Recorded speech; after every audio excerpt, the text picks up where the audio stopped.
All right. Um. Okay, I'm just waiting to go live and Twitch, and we'll get started. All right. So we are live now. Uh, Welcome, friends and family, once again to another Saturday night and another Deus Ex or another Cyberpunk Chillstream. Happy Halloween. Just kidding. Happy Valentine's to everybody. To everybody who's to all friends mostly, and family too, and loved ones. I hope you all had spent a nice day besides your loved ones, friends, and all that good stuff. Um,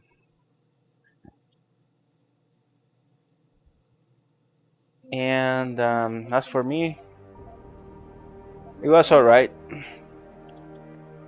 I guess. Don't have a significant other, so and I had to work, so not much that I did. But hey, if you guys had a nice Valentine Day, I'm happy for you because we also celebrate friends, and you are all my friends. All right, so we're back to Deus Ex Human Revolution Director's Cut. Just a quick recap for everybody who did not tune last week. Last week we just got started and we pretty much finished the tutorial mission at the very beginning.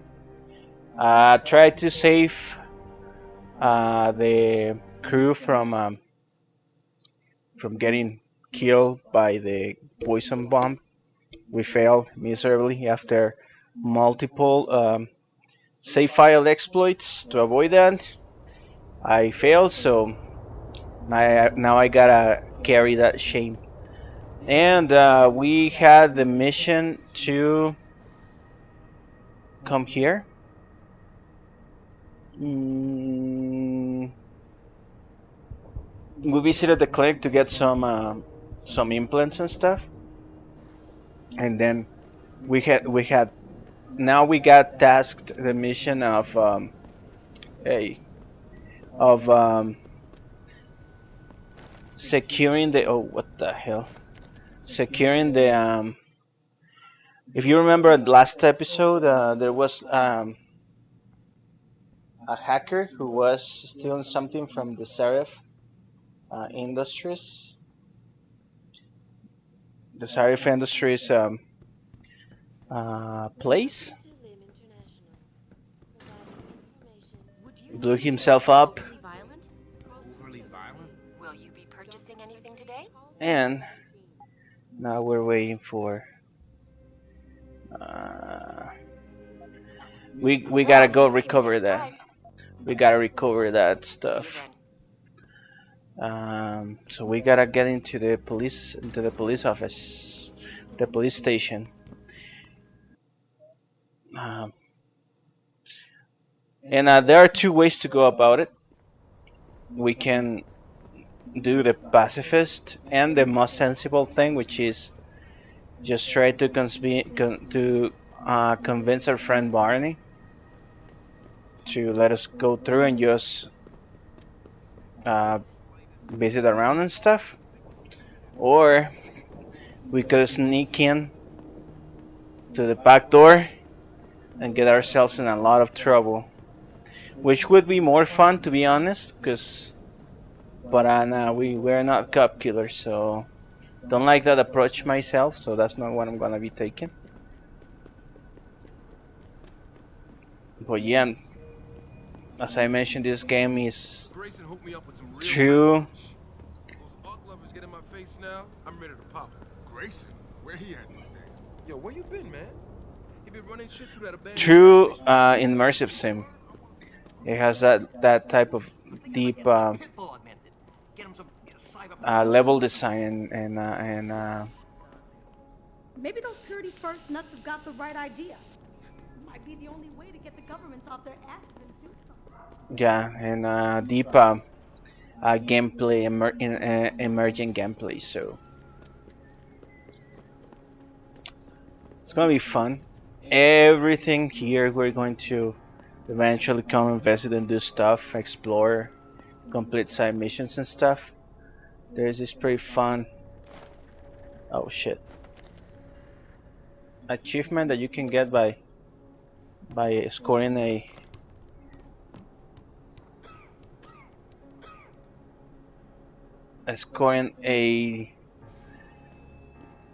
a ball, but it's really hard. I've never been able to accomplish it. Actually, I did on PS3, but it took me hours, so I'm not gonna be doing that. But just wanted to show you. The bounce of the ball is really weird. That's the problem because it bounces straight up. Oh, I think we scored actually. Actually, I think we did score. We should have an achievement for that. So if we did it, we should have an achievement that will show whenever I go into my Steam. So yeah, we have even a basketball simulator. And it's a pretty okay one. It's not like the next NBA Jam or whatnot. But yeah, we'll need to get inside here for a side mission. But it's tough, so we're probably going to make it almost at the very end. In the meantime, we gotta make our way to the police station, which I am not sure where it is. Forgot where it is.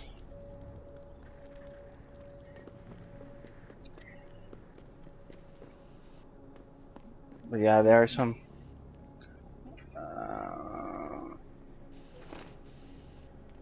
stuff below here.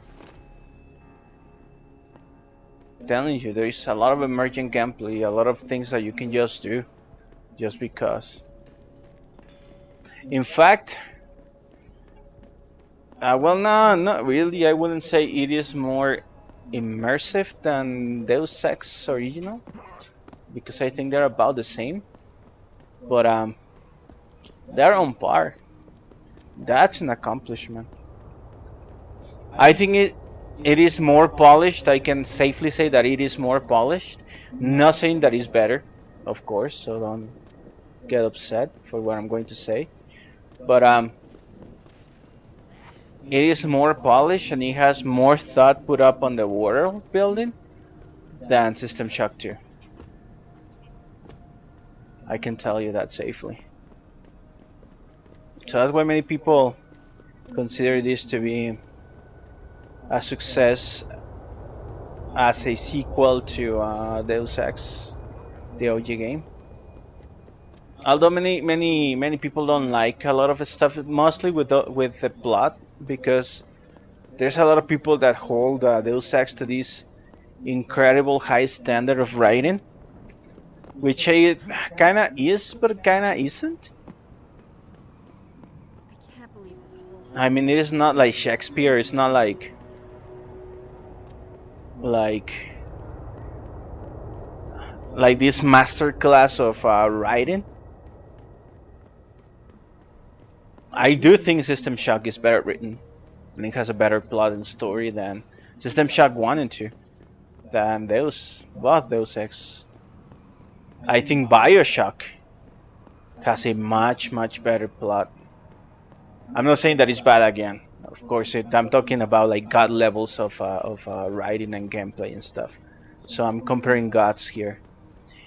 So, but yes, there are some people who hold the original Deus Ex to this impossible standard of um,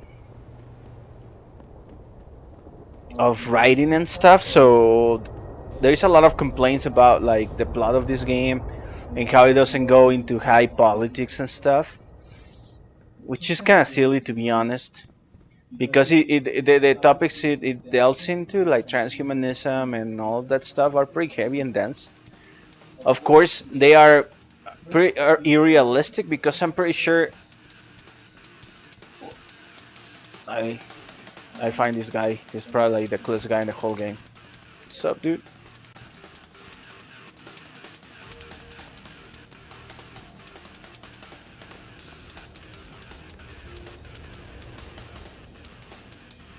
Look at those moves. Nah, he's looping back. We're gonna come here many times, so we can hang out later. Um, I'm sure someday in the future we'll reach the point of augmentation in some regards, What's up, and dude? but I You lost or something? but I don't think the conversations will be the ones that we are having on this game. Love this poster, although it kind of looks shitty for some reason. I can't make up the face. Um, but it's good. I mean, it accomplishes what it's supposed to accomplish. Can't actually believe the The purity the level hit the you. thing is, Not yet. and this is something that You watch too many movies. I give to the original Deus Ex is that it's pretty relevant, especially nowadays. Many of the things that were uh, talked on that game are like current day relevant issues. Although not to like again, not to like that impossible level of oh yeah, it's predictive and prophetic and stuff like that. There's a lot of sci-fi and a lot of just weird bullshit. And the thing is, of course, disproving conspiracy theories and stuff is just like, I mean, it is relevant if you think Alex Jones is someone important. If you really don't care about the type of crap he sells, then the story is just either story is just as relevant. And I do believe this game has a story that will be one day will be more relevant. If fictional, but it will be more relevant eventually Don't know. on human society. Okay, bye. But yeah, the most of the Yeah, criticism hang that on I've just a seen sec. regarding this game is that Jensen? okay, Haas, now surprised to see you here. this is going to be a tough one Yeah, actually. well, I guess you're better at looking out for yourself than I am. I don't have time for your self-pity. I need to get into the morgue. That's it? Now, forget it. I don't know what's going on with that body down there, but my orders come from the brass. No one gets in. First thing you say to me after almost 2 years is you want something? Should I have given you an order? You've always been very good at following those. God damn. Where do you get off being so self-righteous? You think I Damn. like this? Look at me. From SWAT team commander to Adam, army desk sergeant be to nice, Truman dude. precinct. I don't need this from you. I get enough of it at home. So either come up with something better than your usual attitude, or you can just forget it, because you came to me. You think I knew you'd be here? I'd have been just as happy without ever seeing you again, believe me. But I need to get into the morgue, so just open the door and stop getting in the way when innocent people are in danger. You don't get to bully me, Jensen. You're not my boss anymore. I don't have to take your crap. Not after what happened 2 years ago. You dropped the ball, and I wound up here. You are not taking the rest of my life from me. Now get the hell out of here, and don't come back until you grow a conscience.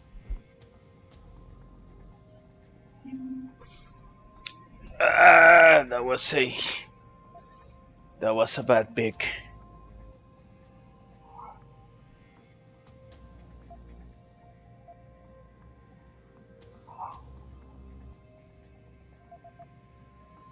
Mm.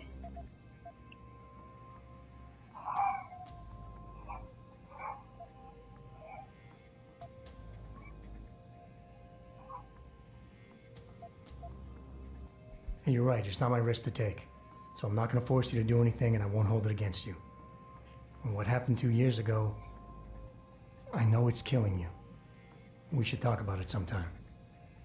I don't need your help. I'm fully aware what I did back then. The call was made. Oh I took the shit, shot. this is going to I shit. killed the kid, and nobody else had to carry it. What kind of sick bastard comes around after 2 years and reopens a wound like that?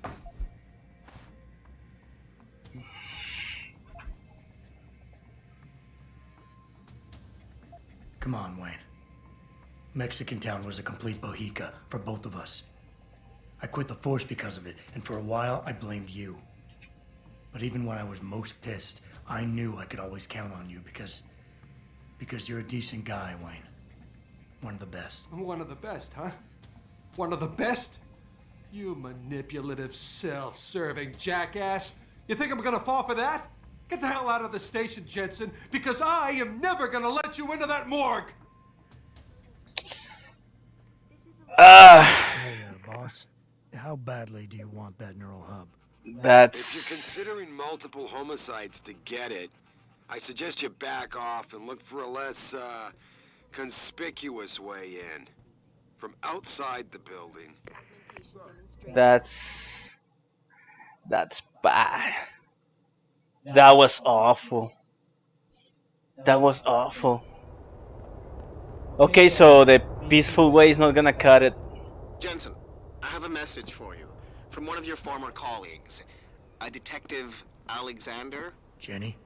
What did she want? She said she could use some help if you can make your way over to Grand River Road. And might I just add, as wonderful as it is to have you back at the office, I am not your personal dating service. Shit. I busted. But as I mentioned, we're not going to save spam anymore. So so we're just gonna carry on. I think I'm gonna do the side mission first because I think that will help us to get some sort of leveraging help getting in. But yeah, I fucked it up very much.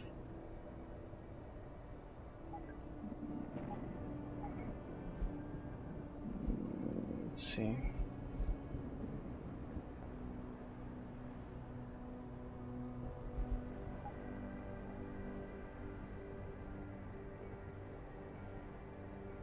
Hmm.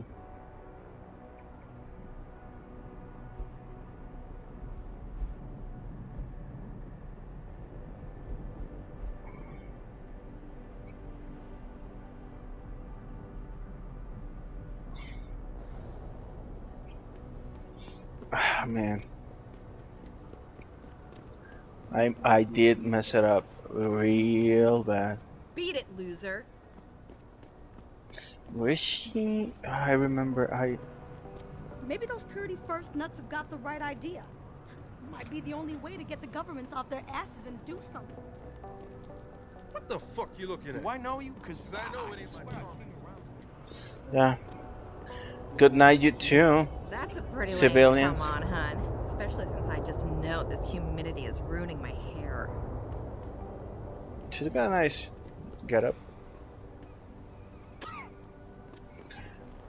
That was crap. I'll bet you never have trouble finding a seat on the bus, do you? In this city.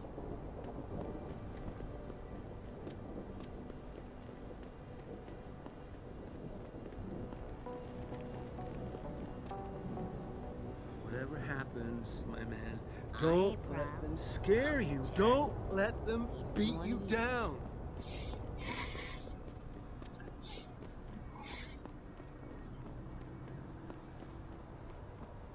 Why would you book me a trick inside D-Row? What's the deal, baby? This Need DRB turf, asshole. Don't try it. What are some Yeah. shuckles that Eventually we cover gotta up? get there. In fact, I think Jensen, long time no see.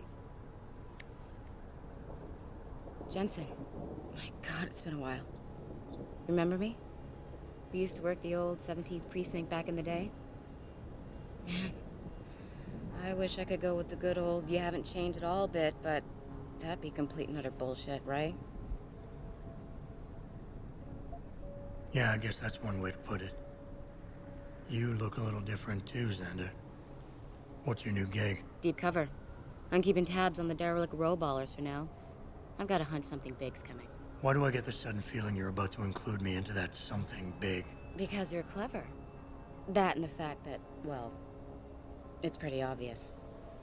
But jokes aside, you couldn't have come at a better time, Jensen. This case I'm on, we're stalling and we could use a little external help.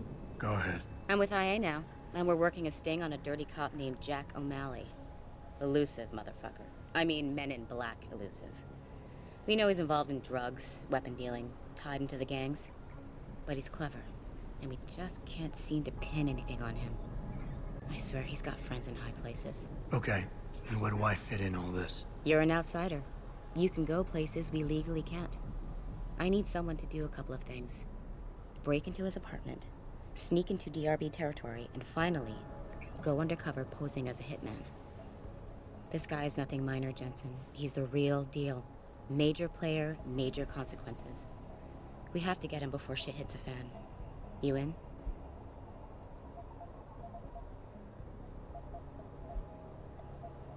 How about the target, O'Malley? Got any more info? He's a cop, but he went on assignment with the feds for a while. No reports, no address, nothing. We're pretty sure he got tied up in major covert ops, but never got anything solid on him. He has a badge, but he doesn't feel like a cop at all. I haven't walked the beat in a while. Could you give me a quick sit rep of the local gangs? You know, gangs are not the finest example of evolution, if you catch my drift. Everything's pretty much the same. The derelict row ballers are still dealing and stealing, getting into fights with hogs, and defacing augmented people's property. Yeah, right. Upstanding citizens. And then on the other end of the spectrum, you have the Motor City bangers. Ignorant scumbags just like the DRBs, only some of them are augmented scumbags. Can't let a guy like that roam free. No, we can't. All right then, let's get to work. Like I said, I've got a couple of very promising leads, but O'Malley's got friends among the powers that be. I wouldn't be able to get my hands on a warrant, even if I had footage of the perp confessing in real time as he's finger painting his motive on the wall in the victim's blood.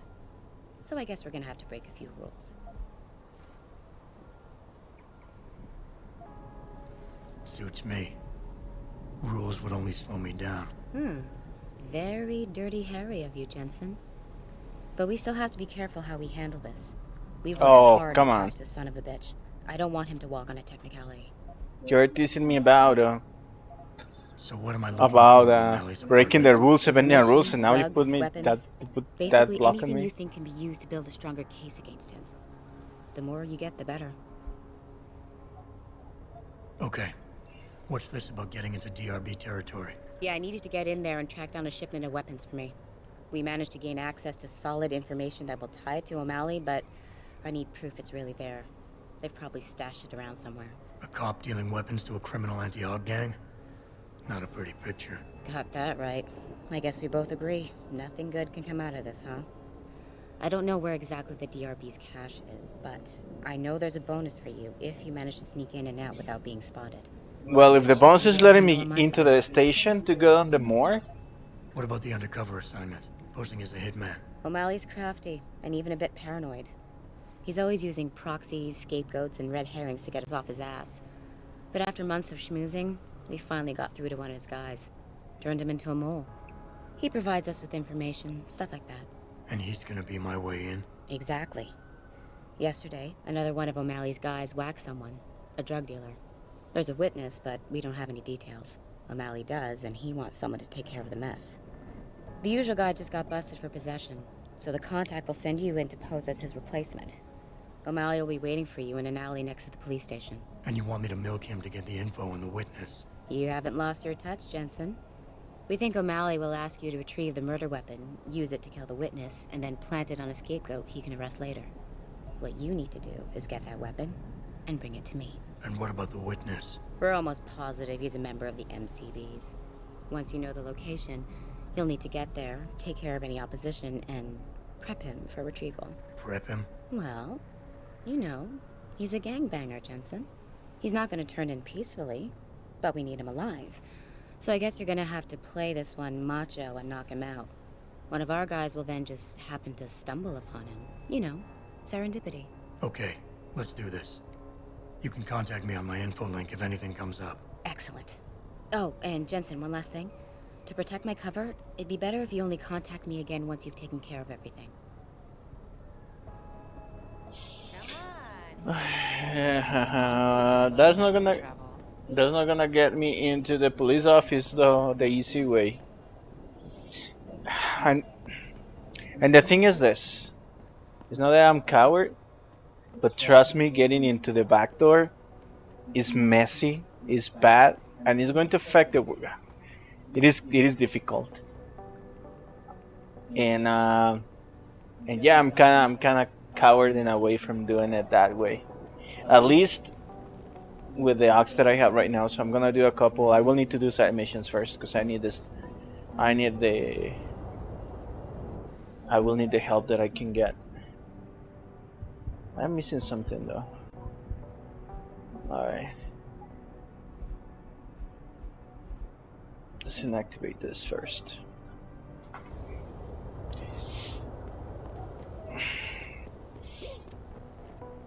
Alright, so whoever is following me on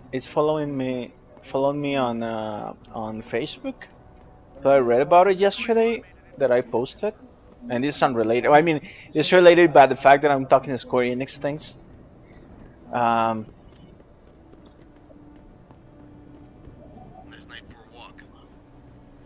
but I did watch this movie,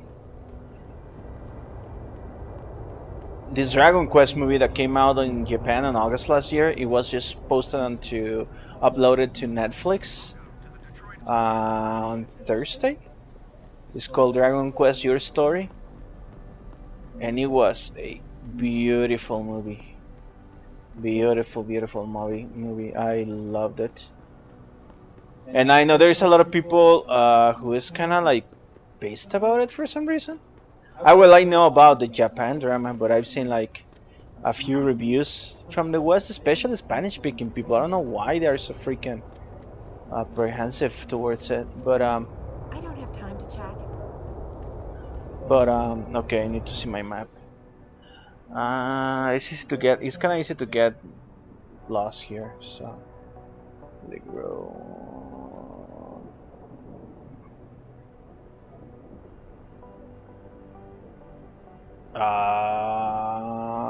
Okay, let's see if we can go a way that is not this way. Well, okay.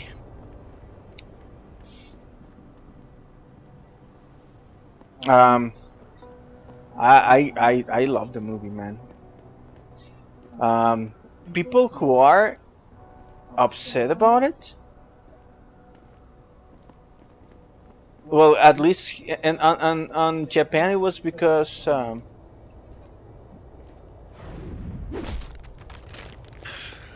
had to get him off my back. I hope I didn't alarm anyone. If not, it's gonna be a fucking pain in the ass.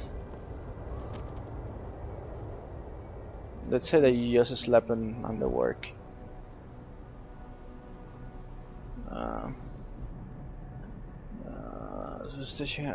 Thank you, that's gonna help me later.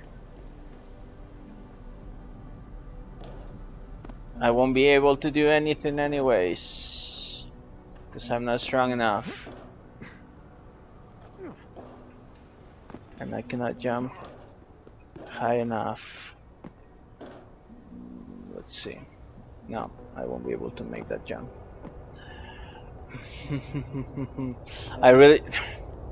I don't want to go the other way. So I need to figure something out.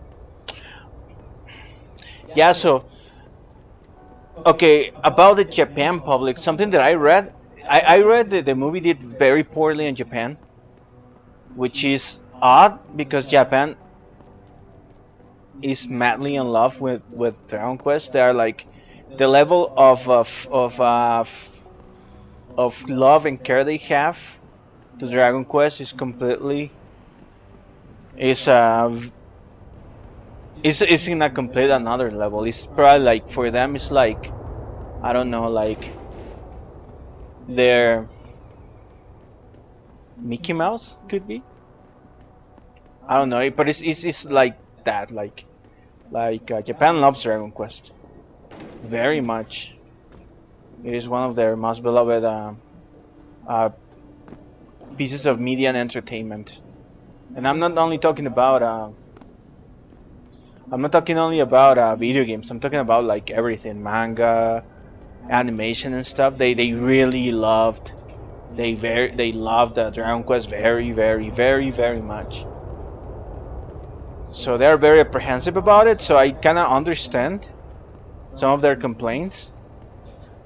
the main criticism or the main complaint they had, actually two things. One, and this is kind of odd, but it kind of makes sense too.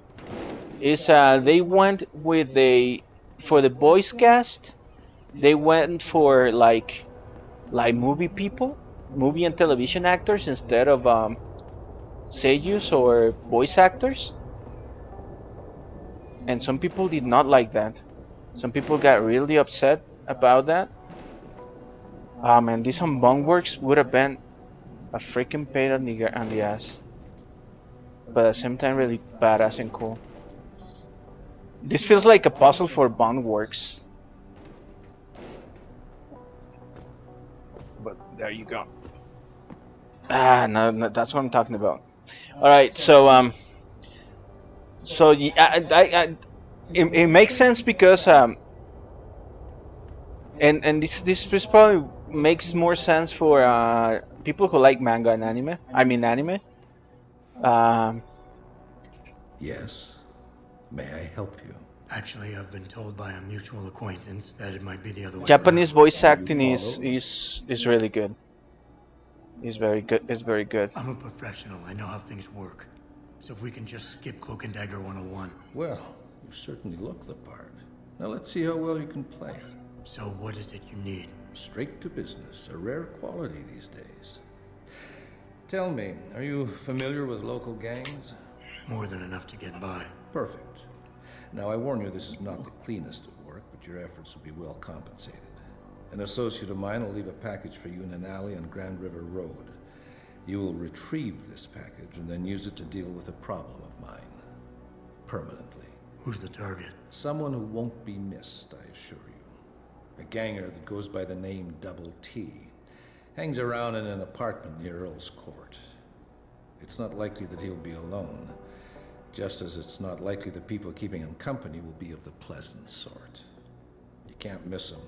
He's got prominent and rather tasteless augmentations to his face and arms. You're telling me you went through all this trouble to hire me, just so I can eliminate a banger? That would be a tad overkill, I admit. No, eliminating the target with the weapon provided to you is only the first part of your assignment. Once you've dealt with Double T, I need you to sneak into Derelict Row and plant the murder weapon among the Baller's weapon stash. Unnoticed. Kill a member of the Motor City Bangers, then plant the murder weapon in the rival gang's weapon stash. You're trying to start a war. Hopefully.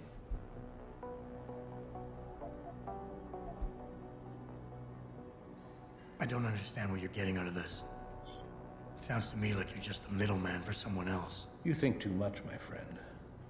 This could prove to be a source of great personal discomfort for you in the near future. Right. So what's the plan? You make You a gotta nail call him and anyways. rat one of the bangers out, then the DRBs retaliate and so on and so forth until they wipe themselves out? Pretty much. What about innocent casualties? These thugs aren't exactly expert marksmen, and it's pretty hard to aim from the window of a moving car. What could be worth such a risk? I won't discuss my motives with you. I hired you to do a job. Just do it.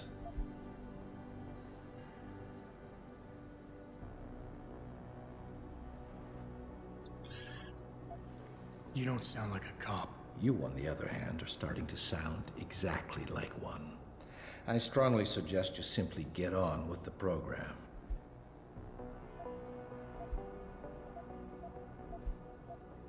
So what is it I'm picking up, and where is it exactly? There's a rather luxurious apartment complex on Grand River Road. In front of it, on the other side of the street, you'll see a door that leads to maintenance corridor. Funny thing that he doesn't recognize Jensen. Crossbow hidden amongst the trash and debris. It hasn't been that long since he left the police force. I need a more precise location on the But target. There's a small back okay, I got to. I got to put You can access Double T's building using the fire. I gotta make a parenthesis and just appreciate the design of Adam Jensen. I mentioned it on the last stream, but just look at, and he looks playing it on computer at higher resolution and higher level of details is even better to appreciate just the level of detail and care they put into his character without going overboard. I mean, he doesn't look overly designed, but you can see like everything was just done with such care, and he has such a badass design. I can get inside Derelict Row, but where can I find their weapons Perfect for the stash? Look for cyberpunk no setting. concrete Perfect for structure the boarded up city and noir condemned. I believe they setting stock their of the game. supplies Is right this? underneath it. That's what I mentioned. He's one of my favorite. When it comes to like character design, the character itself, even the personality and stuff, and people might say like he's too flat, whatever, which I highly disagree. I believe Elias Tufexis did a an excellent job with portraying him, lending his voice to the character and his personality to the character. But he plays the role that he's given on this story and does it like delivers in spades. So to me, he's one of the best design characters from last generation. And I'm kind of sad that he was that the Deus Ex franchise was left I guess on that's the it for now. freezer for a while. Let's hope Square does something with the franchise again on not a distant future, because I love to get back into this. I think I can get. Oh no, I cannot get it here yet. I love to get back into this universe once again. This is where we're going to get into the police station through here, but we're not gonna do that now. We're going to get the gamblers first. Can I get off this way? Yeah, I think I can. Oh shit. Oh shit. Okay. That's kind of bad because I don't know how far away I saved. Don't you have a certain...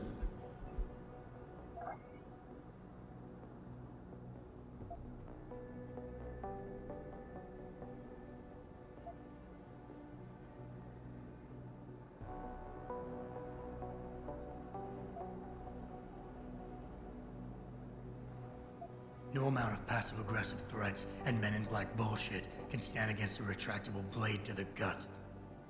I want half the payment in advance. How petty, my friend. You get nothing. Oh, I totally forgot how that works because I was able to get those before. Anyways, doesn't matter. I'll get the hang of it again. Um, my worst enemy is stairs. What? Do I have to press E? Yeah, I think that's what it is. Ah, I'm looking like such a noob. Sorry, guys. I'm looking like such a noob. Okay, so going back to what I was saying to Dragon Quest, going back a couple topics because I wanna guys give you a review, a quick review of the movie. Yeah, but we can try again. Um, yeah. So the first thing they got really upset about is because the voice acting Don't you have a certain task to complete, my was not friend? seiyus or voice actors were not. Um, You obviously want this done quick and done well. I respect that. All I'm asking for is half the payment in advance as a gesture of goodwill. In my line of work, you simply can't afford to be careless. You've got guts, I'll give you that. You've got yourself a deal. okay. Yeah, you gotta appeal to their personality. That's what it is. Um, yeah, so and anime fans can attest this. There you go. That's how. That's why. Um, okay. Something happened. Okay, hold on. Something happened. I'll be back. Sorry for that abrupt interruption.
Uh,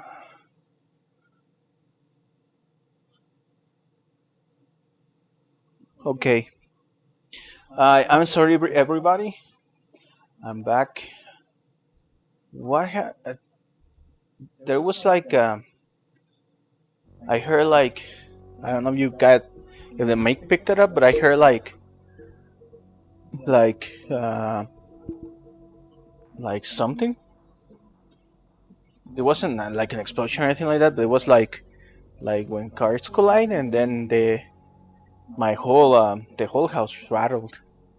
So I thought that there was like a collision outside the door or something, and then the dog started barking and got very unrested. So I figured something might have happened, but I went down and everybody's just like, no, we didn't hear anything. Like, really? Because I not only heard it, I felt it. And I have the freaking headphones on, so don't know. That was odd. That was very odd. I'm getting paranoid. I think it's the coffee that's making me uh, feel and hear weird things. But I mean, the puppy didn't get coffee, and she started barking too. So don't know. I'm getting dog superpowers for spending too much time with my dog, I guess. All right, let's get back. So yeah, I was saying Dragon Quest 11. Yeah, the Japanese didn't like that they cast movie actors instead of voice actors, which I kind of like understand. I don't. I understand why they would get upset, but I think it's unwarranted. Why? Because oh shit! Now I'm not. Don't want to get closer. I don't have the gun yet. Um, because the acting was okay, was good. Some of the voices, especially girls, probably were a bit miscast because they look younger than how they sounded. But just like probably two characters, which I will not talk about until a little bit when I talk about spoilers. And so that's one thing. The other, the other is, and this is something that I understand more, but I agree less. If that makes sense. I consider unwarranted too, but I do agree more and I do understand more is because they did not use Akira Toriyama's character designs. People got really pissed about that, and that's the main reason why they didn't watch the movie in Japan. They got very upset about it. Why I do understand. Akira Toriyama has made, and for those who don't know Akira Toriyama, and everybody knows this on this side of the world, on the West. Akira Toriyama is a creator, and yeah, the creator pretty much of Dragon Ball, of Goku and friends and all that shit. That cartoon all kids love, including myself. I love Dragon Ball. Grew up with it. Um, Akira Toriyama is the guy who makes it, who owns pretty much the, Dragon Ball, and he's been working with Square, with Enix, not Square Enix, with Enix and Spike Chunsoft since the very first Dragon Quest game, and a lot of manga, media.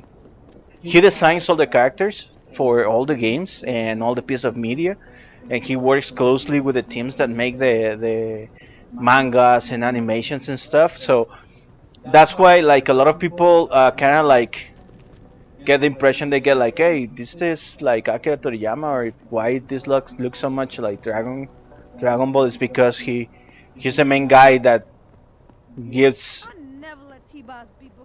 is the guy that made that the series shows the art style too.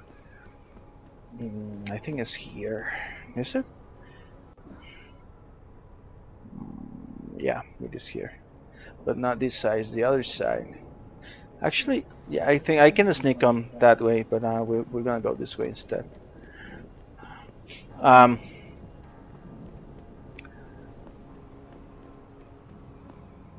and what I'm saying is, I do get. It's very iconic. It's like, for example, it is. I wouldn't say it's similar to what happened with Thundercats Roar. I wouldn't say that's. It is the same thing because okay, hold on, I'm missing something. Evil small early ties. I am missing something.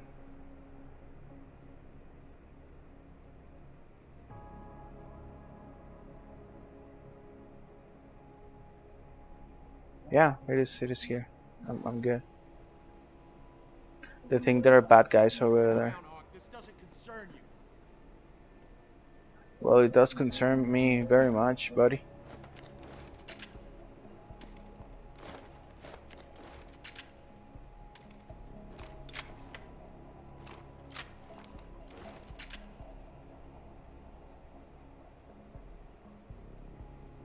Sorry, buddy. You have to die. Oh no, it was. You're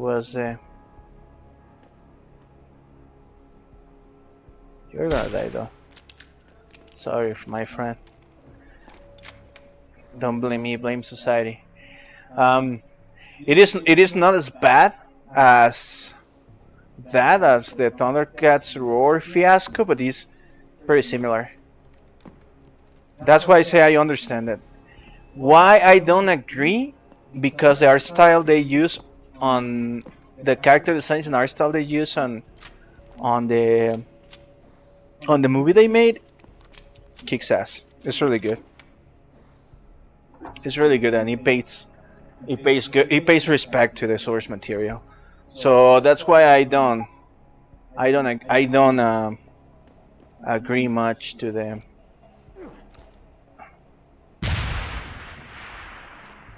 That's why I don't agree much to the people getting upset, personally.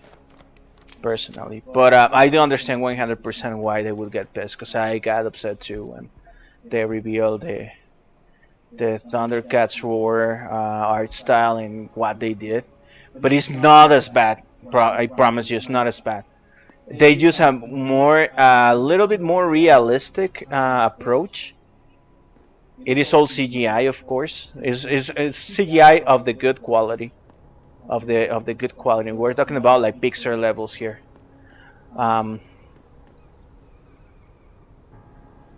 So it's top notch, but I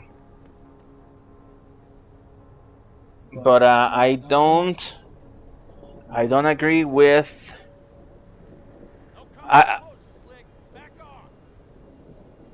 I do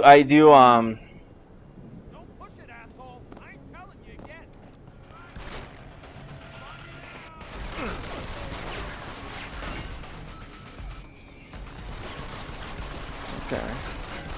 Sorry, I got to concentrate. I'll finish a thought in a moment.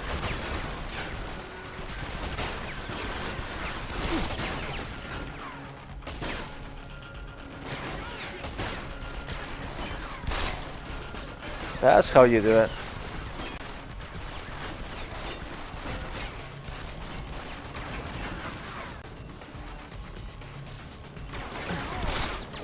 Oh snap, they got me. Yeah, but that's how you get them. Although that was bad, yeah, that getting a confrontation there is not the best option. I mean, it's doable. I was gonna make it, just get fucked. But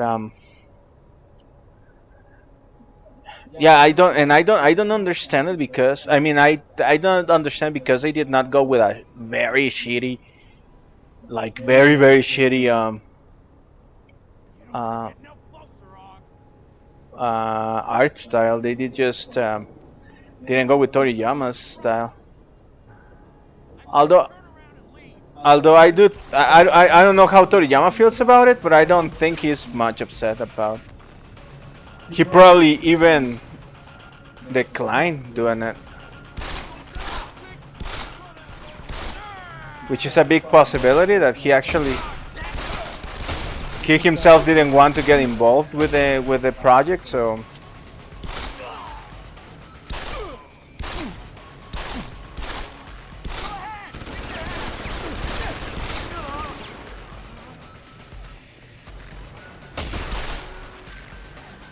Oh shit.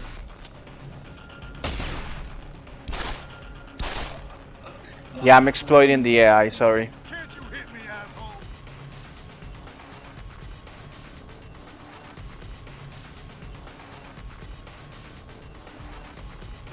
Sorry guys, I know this is probably the lamest way, but it was me or them. It was two people got into the fight, only one is getting out alive, so that one was me.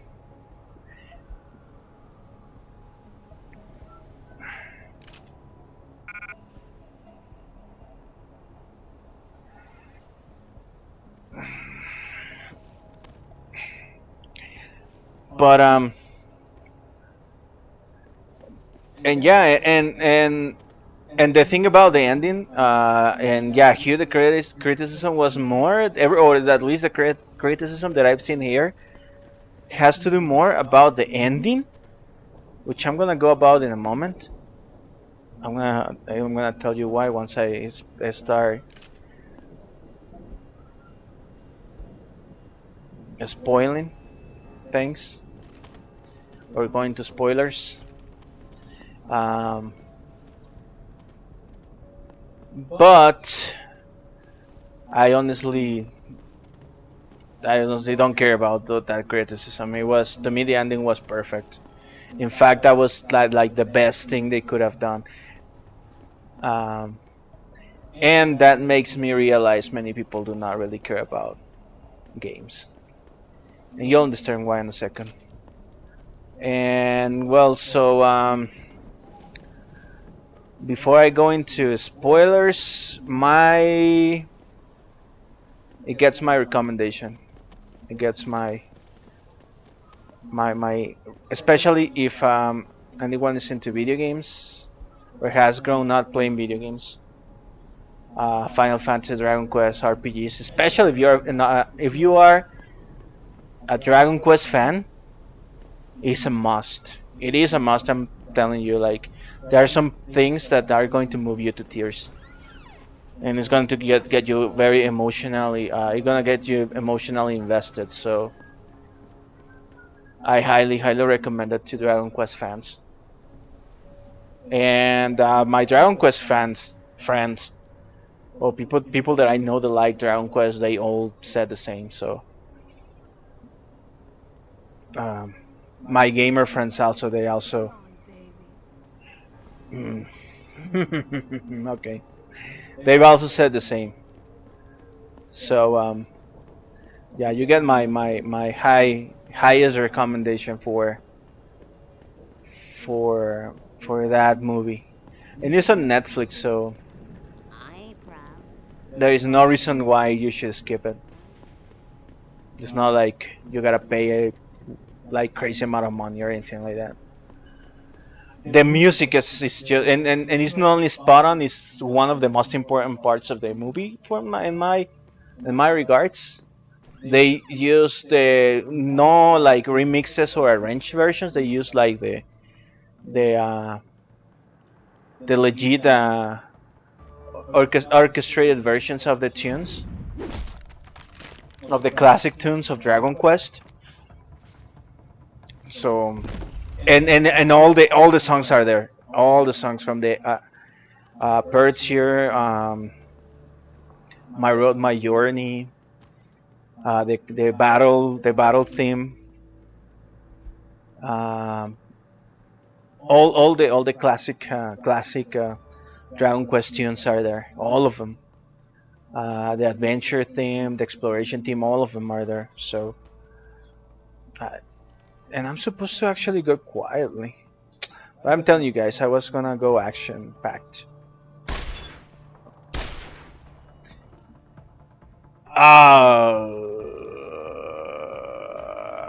Okay. Fuck it. I said I was gonna own it, so fuck it. Gonna own it.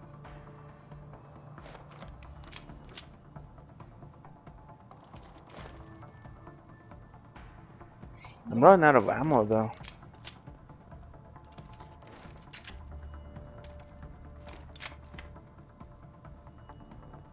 Whatever is happening to all the guns that I'm picking up?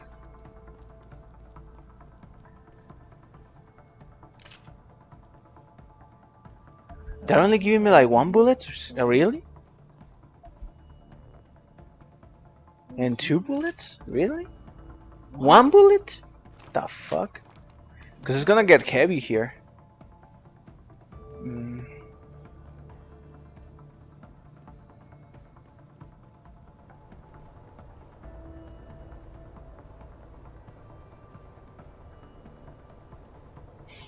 But something here is wrong though.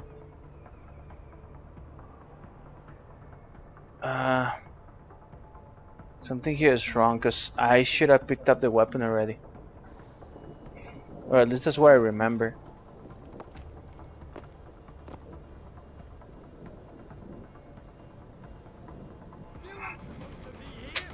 Fuck.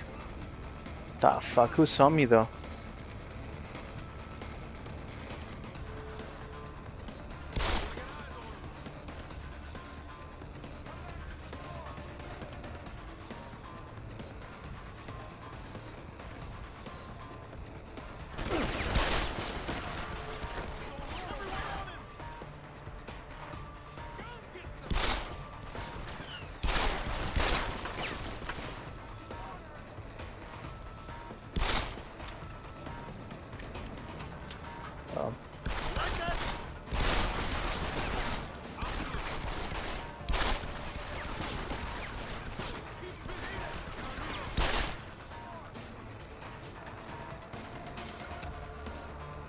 Come on, come on. Thank you, thank you.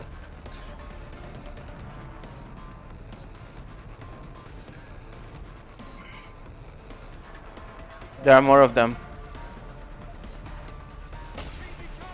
See?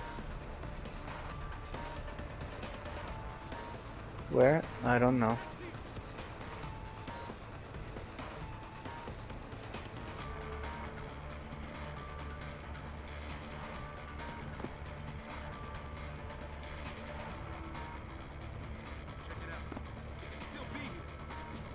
I want all that ammo, so I need to. It'd be cool if I can just.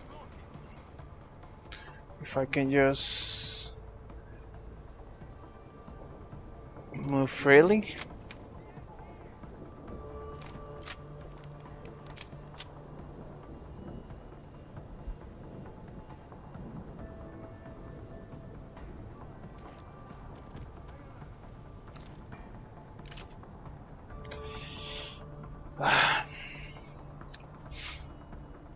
Okay, so for the next 15 minutes, I'm gonna talk spoilers. So if you are sensitive to spoilers to media that you most likely will not watch, because if anything you would have watched it already. Just mute for the next 15 minutes. I have no way to tell you if I'm done in 15 minutes or not. But I won't take more. I will take just probably like 5 minutes talking about spoilers and stuff. But yeah, my recommendation, my highest recommendation, watch it. Especially if you like video games. Okay, so I'm gonna start spoilers on 5, 4, 3, 2, 1. All right. So the movie, first of all, is based. I wouldn't say loosely because it does go almost. Well, it is. I can say loosely based on Dragon Quest V. I said loosely because it takes a lot of freedom with the setting and the characters and stuff. There are some missing key characters and some missing key points, key plot points, but makes sense. You couldn't cram a 40-hour RPG on a 90-minute movie. You just wouldn't make it. It wouldn't be possible. So I understand why they cut some things which were probably not that important anyways. But yeah, they cut some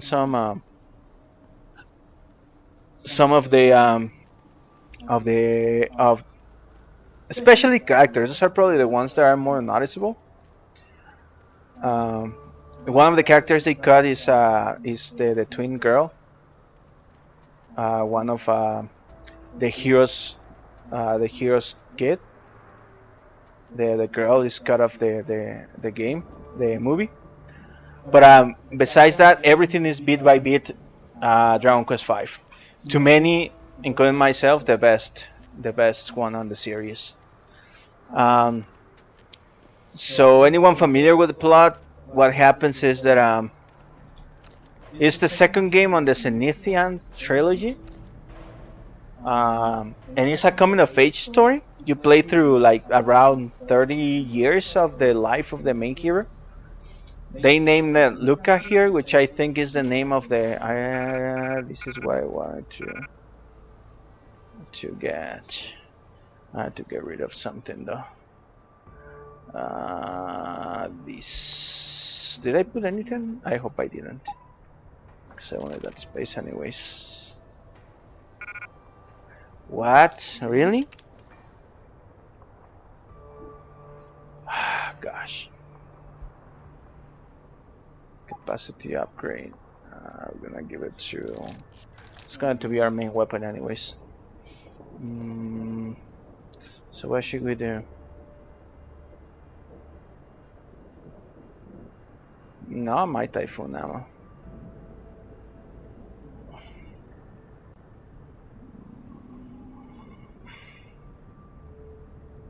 I think I won't miss this. Okay, I'm just gonna drop it for the sake of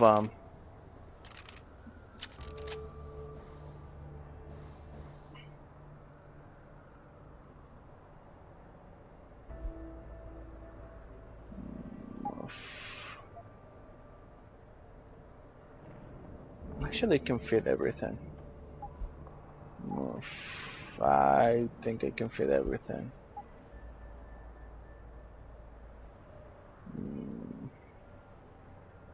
Yeah, I can fit everything. No!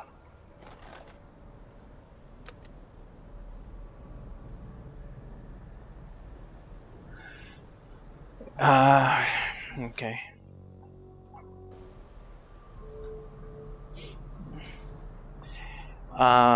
Yeah, so I'm gonna pause for a little bit because I don't want to get cut while I'm yeah, so it goes it goes to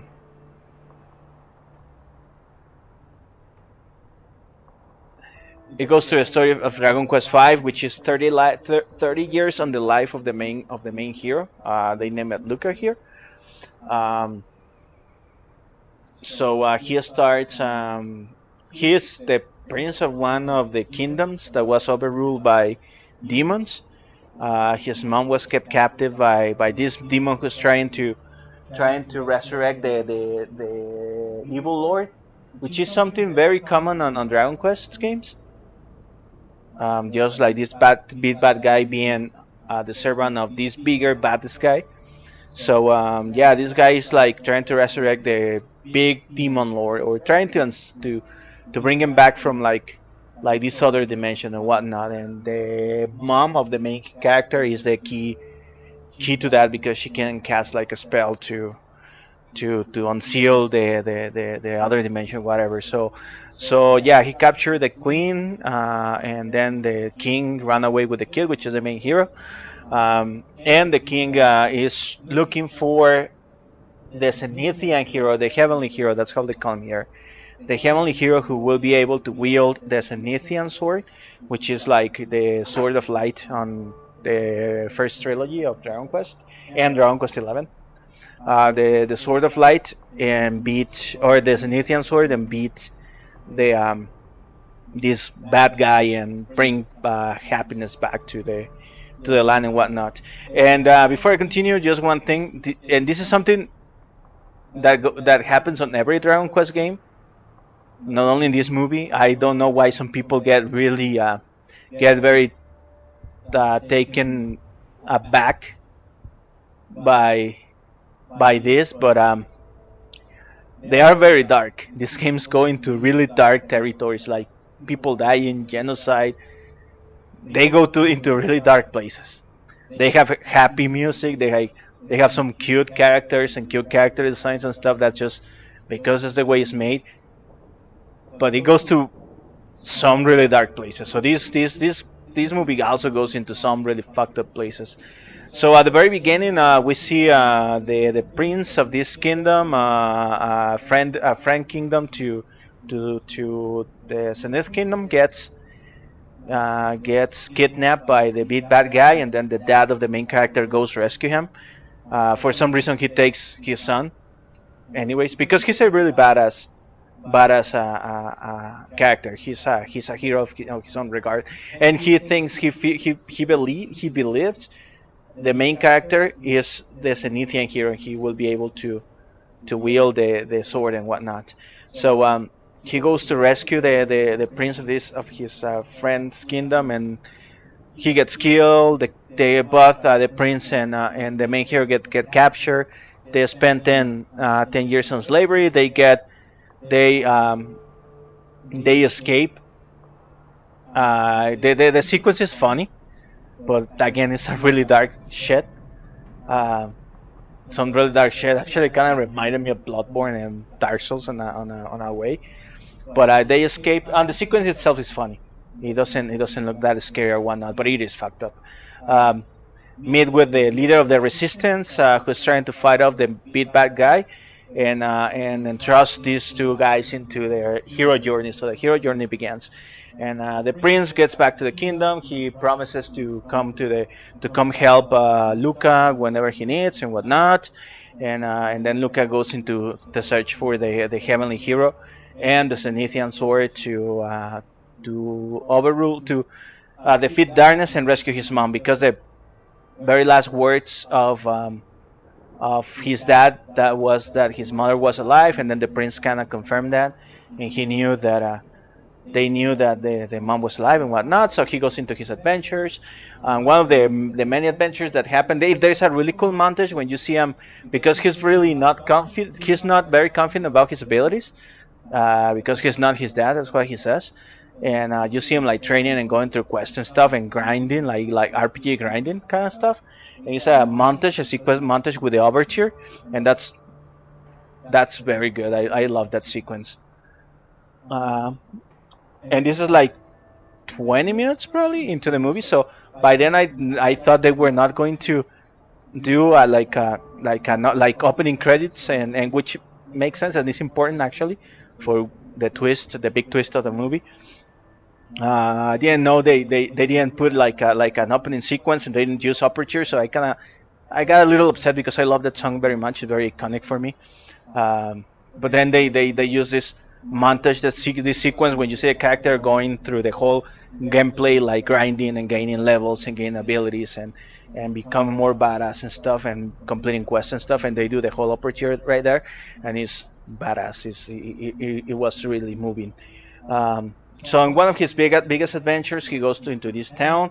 Uh, I think he first goes into his old house, um, finds out about his father looking for. No, this actually happens before the montage. He goes back into his house. He learns about his mother being alive.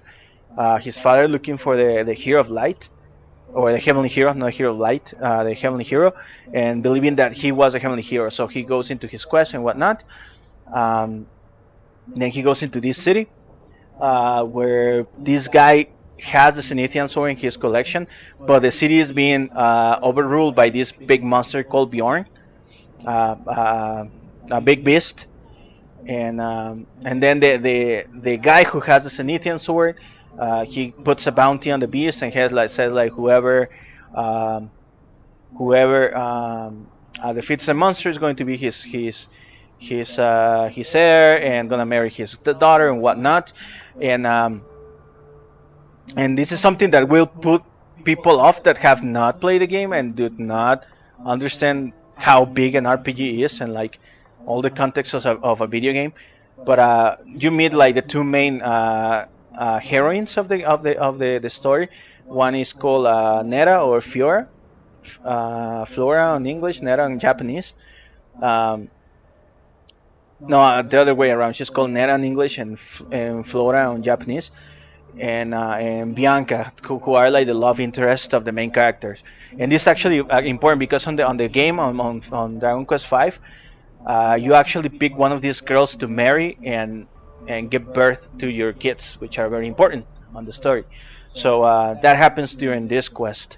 So so it has a nice romantic triangle. The main character is very excited about the whole prospect of marrying Nera, so he goes into the quest kind of willingly because he also needs to pick to rescue the sword. The sword was taken by Bjorn. He gets his ass kicked. Um, and something that will put off again the masses that don't know about the game and stuff is they think they don't contextualize much, but these two girls are friend or childhood friends of the main character, so they know him since them, and the two of them have been holding a crush on this guy for like all these years. But the thing is, they just dropped them right there at that moment on the movie. They never showed them before. They never talked about them before, so it's kind of gets kind of wacky. Like, and in fact, like for example, there's with Bianca, there's even a quest that happened. It's a very important artifact for the story. They retrieve it during one of the quests that happened during the hero's childhood that you don't get to see here or you don't get to go through here. So it's just mentioned passing by, and it's something very very important. So so it just gets like mentioned like passing by. So people who don't know the story or don't understand how RPGs are or don't know about gaming will be like, okay, so like now these two characters just came out of nowhere and they're like all friends with the hero and whatnot. But trust me, in the story of the game, where it's based from, it makes sense and it's kind of like shocking to see them again, see them again, all grown up and stuff. So yeah, the hero has been holding like crush on Nera at this point, and then he's like all like excited because he's gonna get to marry her. He goes defeats Bjorn, defeats him by, and this is something that also calls back to the game. Defeats him by actually recruiting him into his servitude. Um, on a really badass action sequence, by the way. Very very badass, visually impressive, and the choreography is just out there. In a very badass sequence, he kind of like defeats Bjorn and swears him into his servitude and stuff, which is a gameplay mechanic. You actually do monster collecting on Dragon Quest V. Is closer to Shin Megami Tensei, to my gaming friends, closer to Shin Megami Tensei, to those who haven't played the game, than Pokemon. But yeah, it is a mechanic on that game. Um, so yeah, and then there's this little love story, very very sweet and very charming love story, where the main character goes and proposes to Nera and whatnot, and they're going like to get married and whatnot. But then he realizes, with the help of this old lady, that he has actually his heart actually belongs to Bianca, and he's like, oh, you know what, I cannot marry you because even though you're hot and whatnot and I like you, I actually love this other girl, and I really will be lying to myself if I marry you and I don't marry this girl instead. So the dad gets all pissed off, whatever. He kind of understands in the end, gives the sword to this guy, and then a very very beautiful scene. He proposes to Bianca, and then she's like, because Bianca did she's been holding the biggest crush for this guy for the longest time, so she's kind of heartbroken when she, even though she helps him to propose to the other girl, you can see her like heartbroken and being sad and all that because he's never gonna be with him. And then in this very charming and very lovely scene, he proposes to Bianca, and they get married and all that. And then you learn that the old lady that helped Luca understand who was the woman he was in love with is actually Nera herself, who disguised as the old hag, because she understood that didn't really love him, and it's kind of sad because she loved him and whatnot. So, and it's important. So just keep this on the back of your thoughts. It's very important. So they go on adventure and stuff. Then they realize that Luca is not a Zenithian hero because he cannot unsheath the sword, which is like a big plot point. The ability to use the sword itself. He has the sword, but he cannot use it because cannot unsheath it. And so they continue looking for the. They actually decide to just take some time out. Bianca gets pregnant. He gives birth to a boy, and they get attacked like right away. They get attacked by the bad guys, and both of them, Luca and Nera, get turned into stone. Nera's taken by the bad guy to the castle because he senses something about her, and gets taken to the castle, and that's when you learn that Bianca's actually Zenithian as well, but their parents um, disguise her because the main way that you can tell someone is a Zenithian is because they have golden eyes, and she's got blue eyes. So the bad guy like dispels the spell from her, and and and shows her that she has golden eyes too.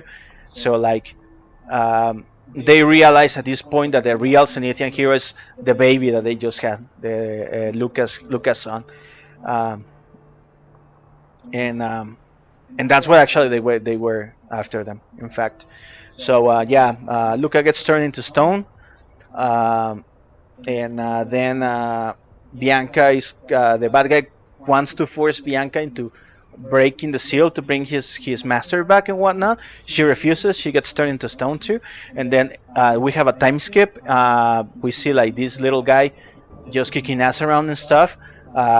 Goes all Tomb Raider and finds this artifact, brings his dad back to life, and unsheathes a sword, and then kills like party of Cyclops, which are one of the most difficult enemies in the game, by himself in a very badass way. And that's when Luca realizes his son is the true Zenithian hero. So they go into attacking the castle. Uh, they learn about the last Zenithian dragon alive, who is disguised as a human on the town of Zenith. Um, they go into the town and whatnot, and then figure out that the old guy that rescued the prince, or that helped the prince and Luca at the beginning of the movie, he is the Zenithian dragon. And this is where I mention that it's important to. There's a very important artifact that they just kind of mentioned. They recovered from this tower. I forgot the name, but this like haunted tower when they were kids. Bianca and Luca did. What they retrieved was a dragon orb that the Zenithian dragon can use to turn dragon or to turn human. So he lost it. So he's stuck as a human. He cannot turn himself into a dragon. So he's pretty much useless because as a human he has human powers. He doesn't have any of his dragon powers. So they're kind of like stuck because they need him to have his powers to help him reach the castle of the bad guy and do the assault and whatnot. So they figure they should go visit the fairy queen because the fairy queen is the wisest creature on the earth, on the land. So they go like, into this little adventure. Luca reaches the fairy queen, and the fairy queen helps him figure out that the dragon orb is and the artifact that he rescued from the haunted tower, and that he has to travel back to the past to get it from himself. And then he goes back to the past. He kind of steals the orb from himself and gives a fake orb to himself, which is something that also happens on Dragon Quest a lot. It is not like just out of nowhere. They use a lot of time magic and stuff, so this like travel to the past plot is something that is very common to Dragon Quest stories, which is probably like one of the coolest part on Dragon Quest 11, by the way. Um, so yeah, so they give the orb back. The old guy can use his dragon form again. They go assault the main castle. They rescue Bianca. They uh, get assaulted by all these demons, and it's a really badass, really cool action sequence. But they are being overwhelmed by all these bad guys. And then you have like the Prince Harry, the prince that was with Luke at the very beginning, comes in, brings his army, and then even up the odds. And then a big, huge badass battle is just going along. The bad guy. And by this point, the bad guy has already amassed a lot of power. He breaks the seal where Lucas' mom is kind of like encroached. Um, breaks the seal, kills her on the act, and then it's like, it's fine because if I die, then nobody will be able to open the seal. So the biggest baddest guy is not going to come away, but this guy is still a threat, whatnot. But before she actually expires, the guy takes the mom and kind of like assimilates her power. So he kind of like absorbs her power, and this is a very dark and fucked up scene, by the way. Um, and so he gets the Zenithian power, opens the seal, and then like the little kid, Luke and the little kid kind of kill the bad guy, but he manages to open the seal, and the little kid launches the Zenithian sword into the void that is open where the biggest baddest guy is coming from. Nimso is the name of the bad guy, by the way. From where Nimso is coming from, and then like he breaks the seal, and they're like, "Oh yeah, cool. Now the story's over, and we did it, right?" But then like all the world freezes over, and then like Nimso comes down, and this is like the coolest part of the whole movie. It's the coolest freaking part of the whole movie, and this is the thing that many people are complaining about because they're stupid. That's why, and they don't play video games, and they don't understand shit about life. So this bad guy comes, and all the world around them freezes, and then he comes and he starts talking on like real world kind of lingo. He's like yeah, like what you're doing, like you actually this is not the real world, and I'm gonna show you the truth and whatnot. And then Lucas like, hey, like what's up, like what's happening? So yeah, no, and then the kid like, I just crashed the simulation, whatever. And he's like, now textures away, and then everything turns white, and then he's like, okay, I'm gonna turn off gravity. So he turns off gravity, and all the characters and all the models start floating away. And then he's holding for Bianca, like, hey Bianca, don't go, whatever. And he's like, and then collision off, and then the collision is turned off the world, and he cannot hold anything anymore. And then he starts like crashing the whole program, like, you gotta take the load of the computer, whatnot, so I'm going to like crash everything. So everything starts to crash, and then the guy's like, what? And you're like, what? And yeah, the guy's like very godlike, as the fuck, dude. And that kind of takes you for a surprise, because nothing hinted to anything like that. So it was like a big plot twist. So like you're like, the fuck happened? And then the Nimso starts explaining the guy. He's like, oh, actually what happened is like you are actually on a simulation, on a VR simulation of these lame games. You're like, this is just a lame game, and you're lame, and you should grow up and stop playing video games and whatnot.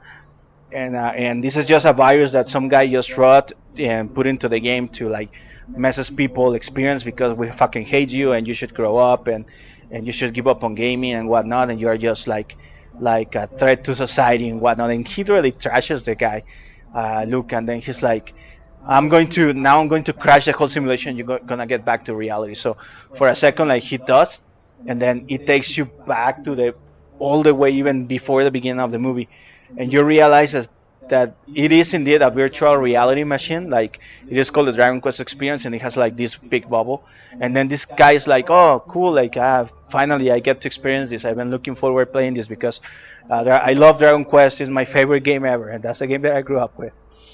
And so like yeah, he's like, and then he's all excited about it, and he's like, well, and the thing is, this time I want to go pick Nera. I want to pick Nera because every time I pick Bianca and whatnot, and this is important because remember, and on the movie he actually wanted to go for the other girl, but he's always had this like crush on Bianca even in real life. So the game remembers that when he's telling that to the kiosk attendant, and he puts like that on into his simulation, so he's gonna have that feeling onto his simulation and all that. He's like, yeah, but this time I want to try things different. I'm really excited because Dragon Quest 5 is my favorite game ever and whatnot, and I grew up with it and all that and all that. And he's like all excited like a kid again. He's like this grown up dude, and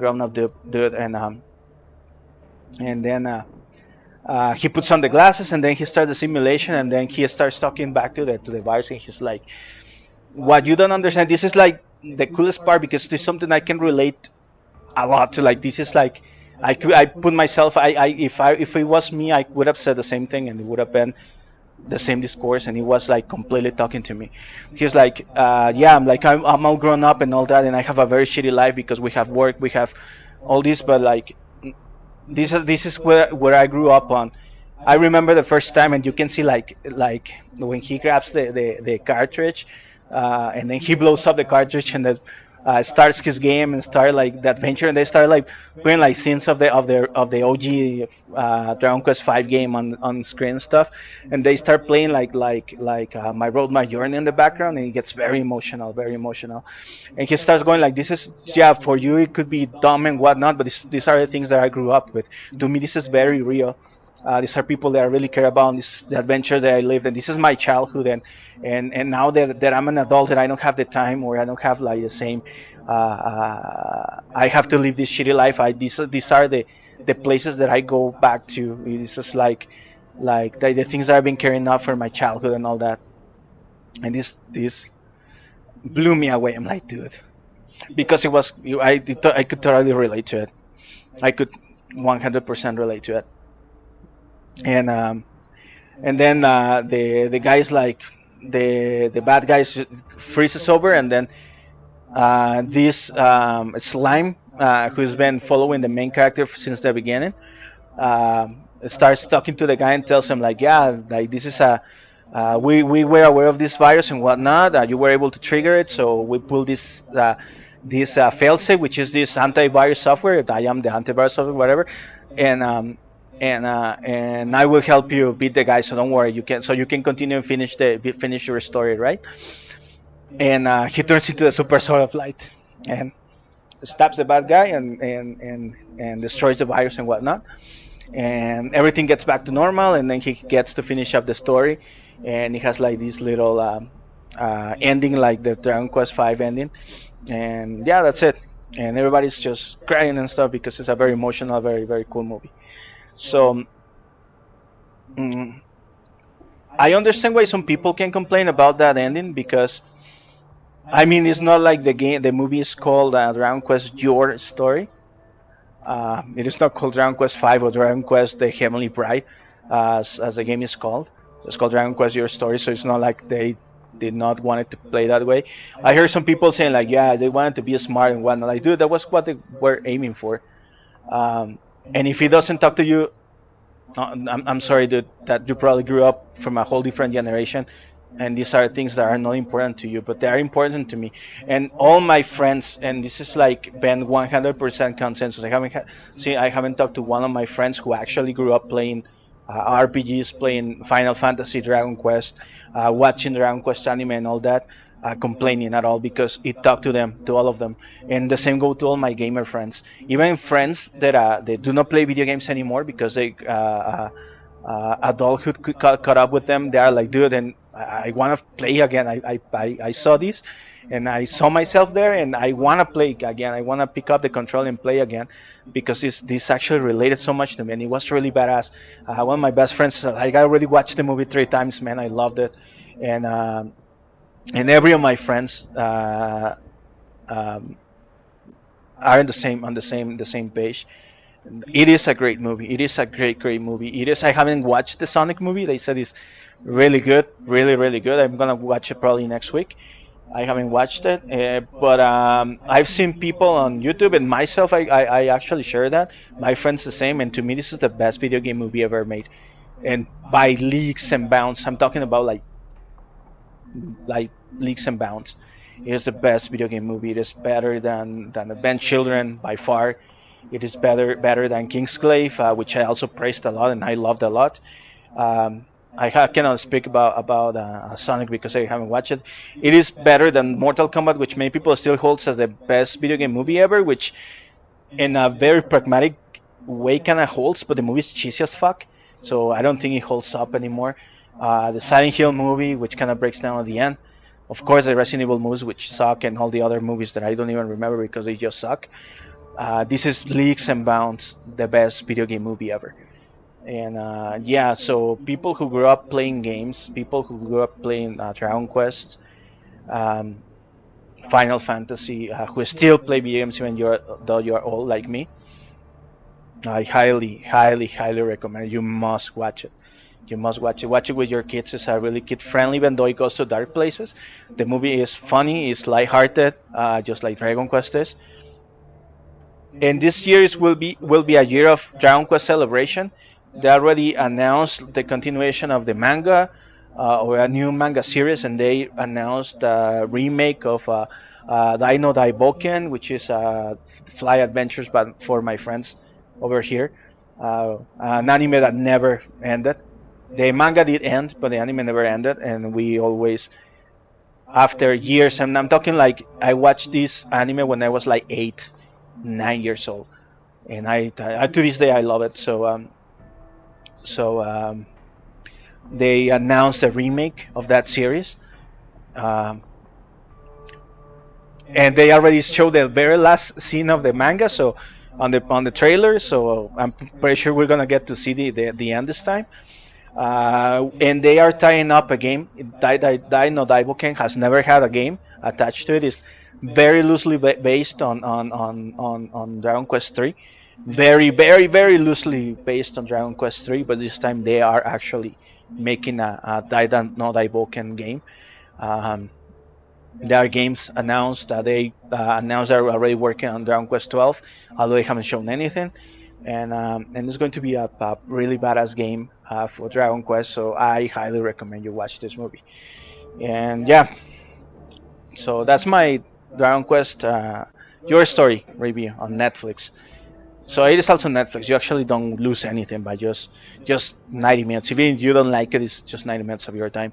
So all right, now I can get back to the game and concentrate on to getting this mission done with as least casualties as possible. And I need to retrieve my sniper rifle, so I gotta do some inventory management here. Okay.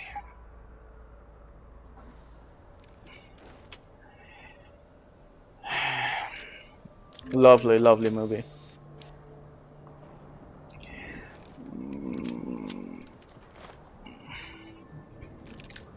So that's what I'm gonna do. I think by reloading my weapons, I should have more space available. No, I don't. What's this shotgun? Really? Okay. That's kind of lame because I don't have a shotgun, so I really don't care about those. I do have a machine gun, so I do need those. Combat rifle. This is a combat rifle. Let's first hotkey here. Wait, hotkey. This will hotkey here, and we're gonna hotkey this here. So now we should be able to. Oh, we already reloaded it.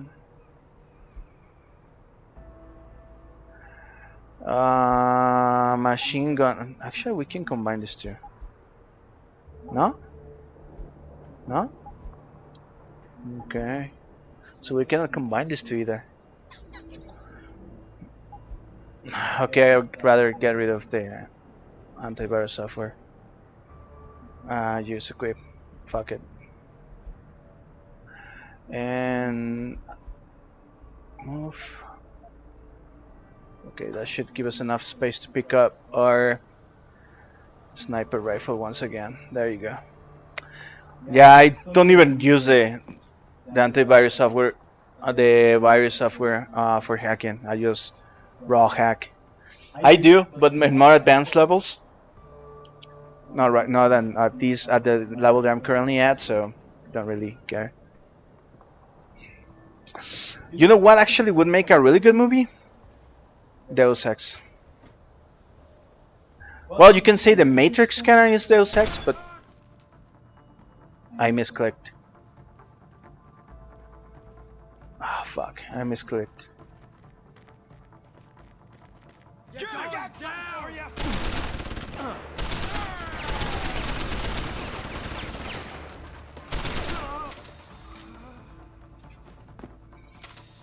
I misclicked. Okay. That's the only little thing that I don't like about mouse, especially my mouse. It is way too sensitive, so I that happens a lot. I left clicked a lot without by error many times. And speaking of the Sonic movie, I'm actually looking forward to it. I knew the movie was gonna get good. It was gonna be good. I mean, I had positive expectations based on how the team took the feedback and the fact that they a little bit of context to my friends who are not into gaming news and stuff. There was a big controversy when they revealed the first Sonic trailer. If any of you watched it, the guy looked very, very, very, very different. And there was a big controversy, like huge controversy, and I agree to all of it. Because the Sonic model looked like shit. There's a mine here. I'm gonna save because I'm gonna get killed if I do it wrong. I'm not even supposed to be here anymore.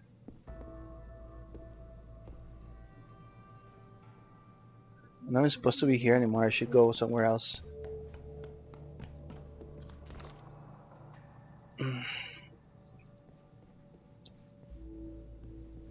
Oh, there you go.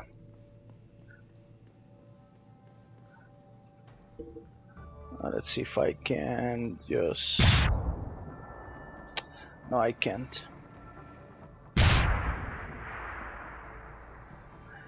Ear rape. Sorry, guys.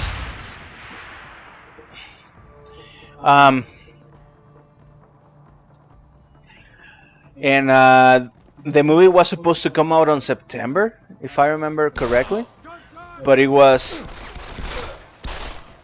pulled back so they could fix the Sonic model. because the director of the movie, he said he's a big fan of the character, and he took the criticism by the community to heart. And the Sonic community is one of the most passionate communities. I cannot call myself a part of the Sonic community. I I like the games, like them, just like try like period. Not I'm not like fanboy about them. I think they're cool games.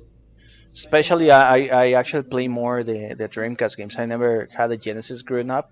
Although I did play Sonic with one of my friends back then. He did have the only kid that had a Genesis back then. And the first time that I played with a Genesis, I was like, because I only thought Nintendo was the only video game console that exists back then. So when I saw Sega Genesis back then, I was like, the fuck is this shit? And it was the coolest thing to me. But I never owned one. I actually no, never mind. I did know about Sega because we were about to get a Master System instead of an NES. Now that I remember, now that I think about it, let's hack. Don't know what this is, but let's hack it. Back.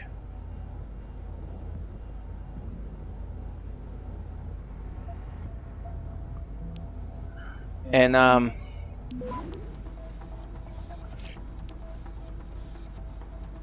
shit.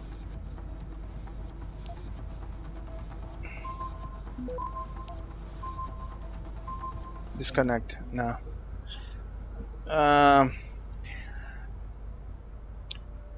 But yeah, the character they made for the movie sucked. So they went back to the drawing board, and they took the criticism to heart, and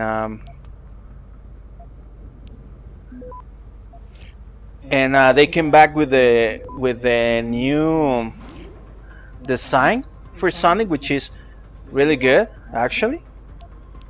It was really good when everybody saw like, damn dude, this is like what I'm talking about, man. But Access granted. it was so risky. Jensen, what did you just do? I shut down some sort of signal antenna in derelict road. I figured it might be transmitting something dangerous. Well, isn't that interesting?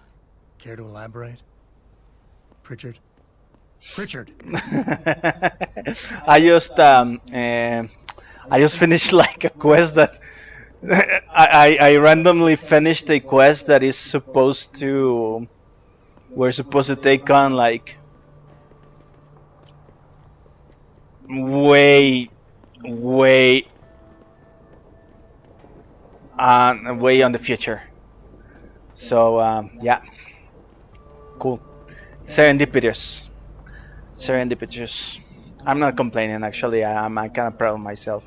I totally did it. I just totally did it by muscle memory, to be honest. I totally did it by by muscle memory. So yeah, cool. We saved some time on the future. And the fact that they actually recorded like voice lines for that's kind of surprising. Because they didn't have to, because the character, the player's not supposed to be there yet. So yeah, emerging gameplay, immersive sim. That's what I'm saying, man. This is a freaking immersive sim through and through. To all those naysayers. Okay, so back to Sonic. So yeah, they went back to the drawing board, redid the Sonic character. It looks really cool now. Everybody was on board, and everybody was like, dude, just out of respect, and including myself, I'm part of that board. We're gonna watch the movie. Everybody was saying we know the movie's gonna suck and whatnot because video games movies suck and whatnot, and the trailer did not actually, not even with the new model. Like it looks generic as fuck and whatnot. But we're just gonna, out of respect for you guys, we're gonna go watch the movie. In fact, the risk was so hard, and this is something that nobody has. Everybody's mentioned it, but nobody has actually like understood. But the risk Paramount took, the hit they took, and not Paramount because they couldn't give a shit. They just like, you make me a movie that people will watch, and that's it. But like the actual studio that made it, they took such a big hit that the guys actually they were bankrupt and they had to close the studio. So it was, and that's like mad respect to them, man. Mad respect to them. I hope. By the way, I hope that any of the artists, the people that went in to make this movie, that was laid down because of the closure of the studio. I don't remember the name of the studio. I'm sorry. Owe you that. I owe you that, guys. But anyone who lost their job, I hope you guys find a job in another new place, or get back on your feet soon, because you guys deserve it. So yeah, so everybody's like, yeah, we're gonna watch it just out of respect, guys, because you listen to the fan base, you listen to us, guys. We have your back, right? But surprisingly enough, the fucking movie rocks. Everybody's like, dude, this movie is badass, is amazing. People who are like big Sonic fans, like movie reviewers and all that, the only ones who are like, I don't know, the people who are like criticizing the movie negatively. I cannot say because I haven't watched the movie, so I cannot give my input there. But I don't know. Some of them are not like, I'm not feeling what they're saying. Some people are into like stuff like, oh, yeah, there was too much Sonic. There was not too much Sonic. Things didn't make sense. Video game movie, and I'm not feeling their criticism. Um, but everybody else and people that I trust, like Chris Stockman on YouTube and Jeremy Jans, they have given good reviews. Other reviewers like legit Hollywood reviewers are giving it good marks. Sonic fans are giving it good marks, and I'm happy. I'm very happy for the director, especially because he believed on his project and he put the money. A study went under because of this, and it's paying off. Right now, it actually already is already a smash hit. I just read today on the news that it already made a it is already on the green and it's already smashing the box office. And it's already setting records for the month and stuff like that. So congratulations to the Sonic team. Something that I heard, I'm not gonna spoil because I already seen a spoiler reviews and stuff. I have not watched the movie, so I don't know. But something that I heard from reviewers is that they are pitching actually Sonic movies. I mean Sega movies, Sega Movie Studios. Are you for real? So I went through all that and I didn't even retrieve the fucking gun. Oh shit. That's me to blame, man. I didn't pay attention to what I was doing. Again, I just did it by muscle memory because I was too uh,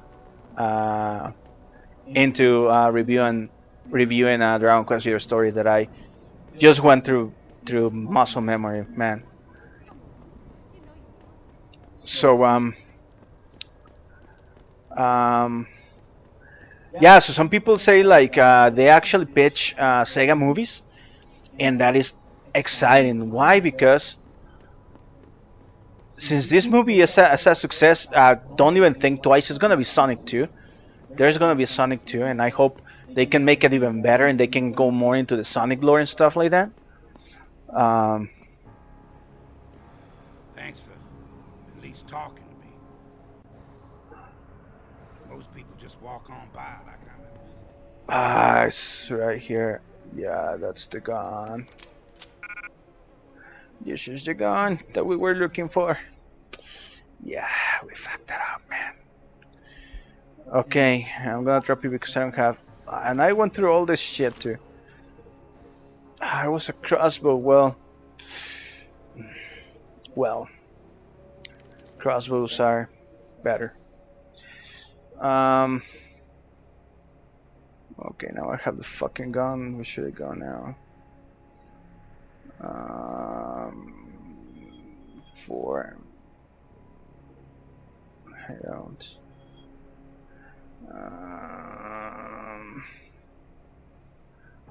Nice. We're supposed to. Okay, we're going there anyways. Okay. Gotta save this for our target. Okay. And Sega has some.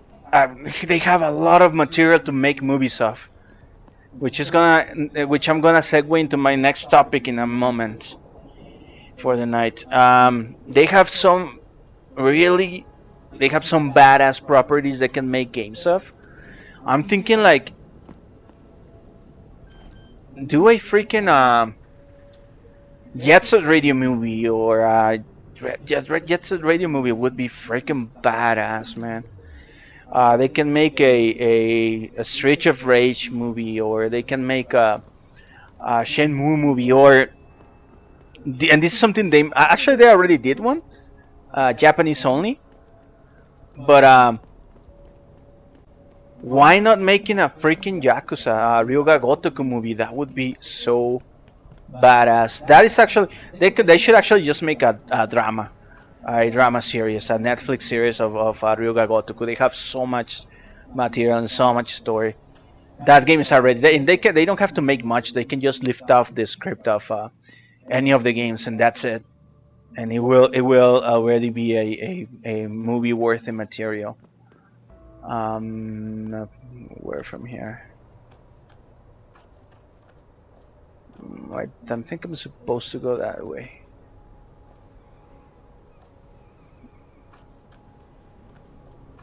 And yeah, and that segues into my next topic, because yesterday was the release of the Ryuga Gotoku remaster collection physical release on here on the West, Yakuza for friends. Um, and anyone who knows me knows that I'm a huge fan of the series, but I have never played some of the games because there was no way that I could play them.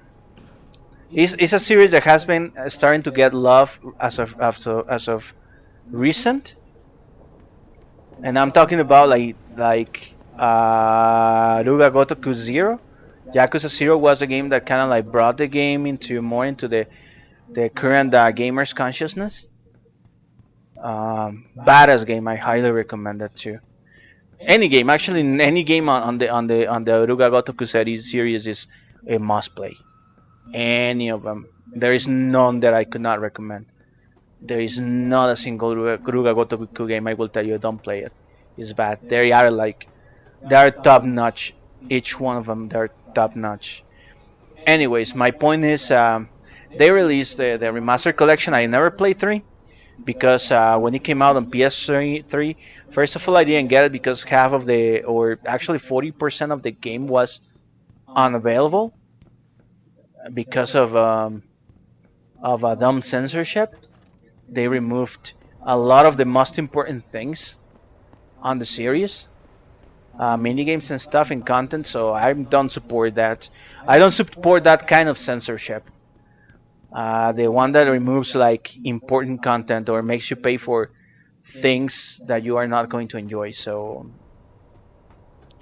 I did not buy it back then, and now that I start to like collect all the games and stuff, I did not get the chance to finding a copy of Yakuza 3 on PS3 is next to impossible, hard and very difficult. I'm lost. Um,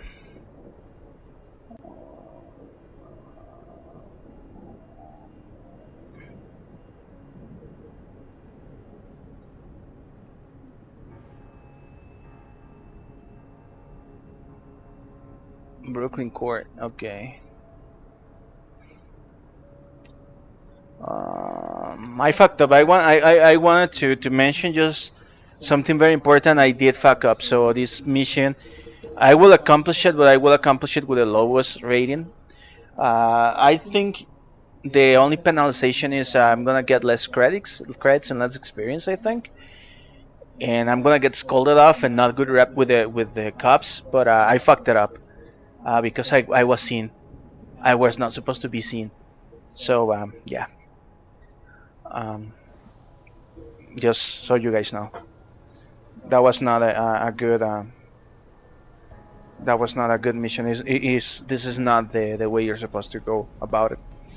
But anyways, cool. I mentioned I was going to own it. So no,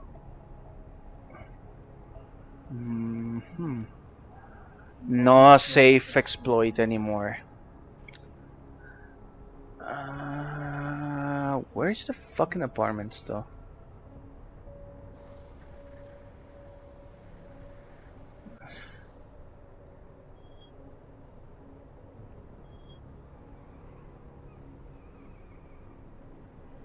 It's on the other map.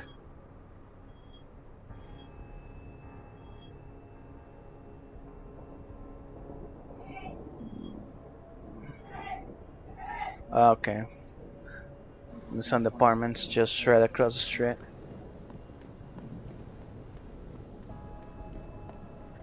Let's see. Here. What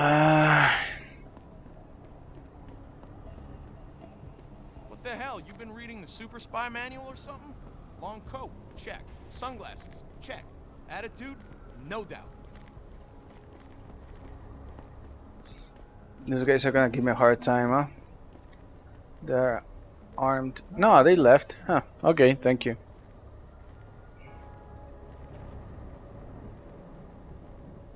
Okay. Most likely You I... look like a guy that gets around.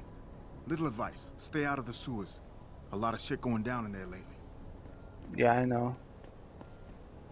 Whatever happens, my man, don't let them scare you. Don't let them beat you down. I ain't no guinea pig. Ain't no way I was getting off just to keep my job. I ain't no guinea pig. Alright, dude, no, I'm not saying anything. Be on your way, my friend.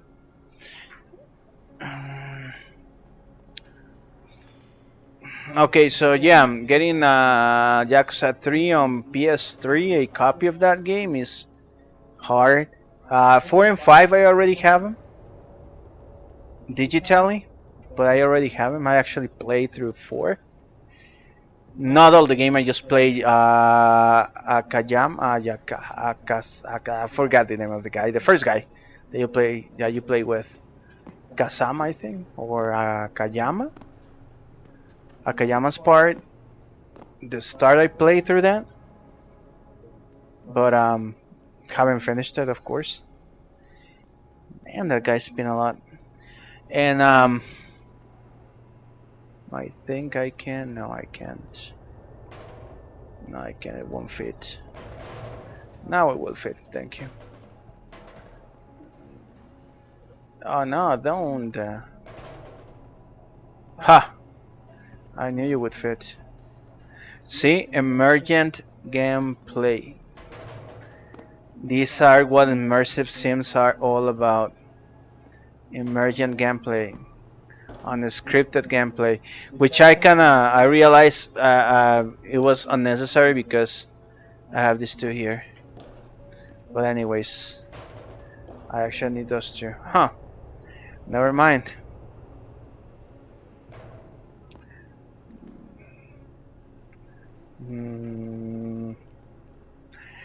Do I have a strength?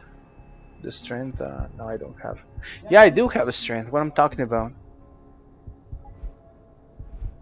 Oh, but I don't have the lifting thing. I have no proxy. Interesting. So what am I gonna do now? I think there's another way to go there. I think through there.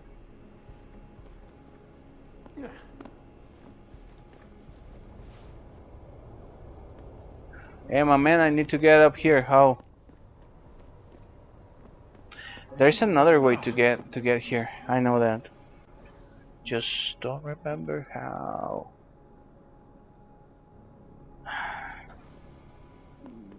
Let's look a little.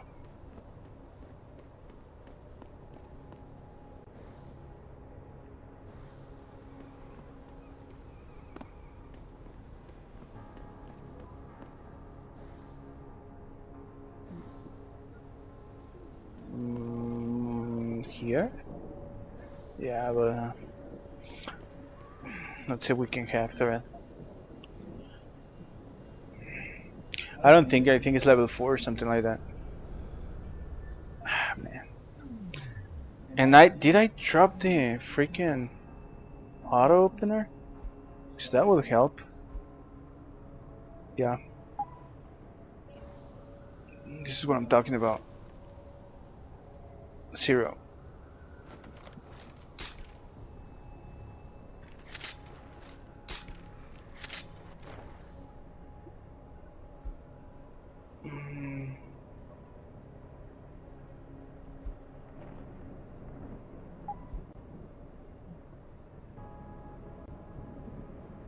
Ah, there you go. That's how it works. I think this was added on the director's cut, if I remember correctly.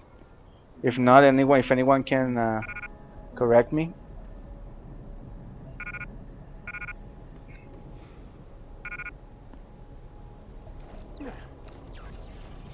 I think this was added on the director's cut. Oh my God, this is not where I want it to be.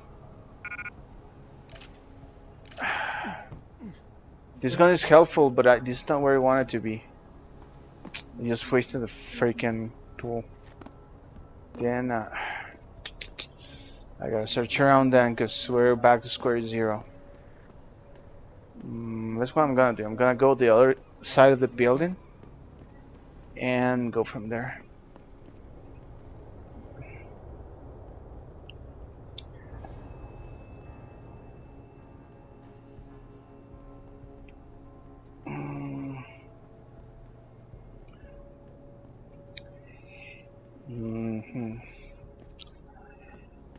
Alright, so yeah, and the thing is, a lot of people say Aruga Gotoku 3 Yakuza 3 is the weakest of the bunch. The weakest of the bunch of games, which that's actually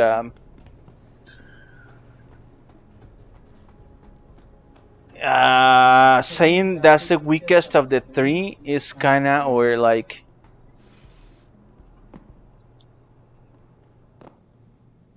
I mean, getting put off by that is saying like I don't know,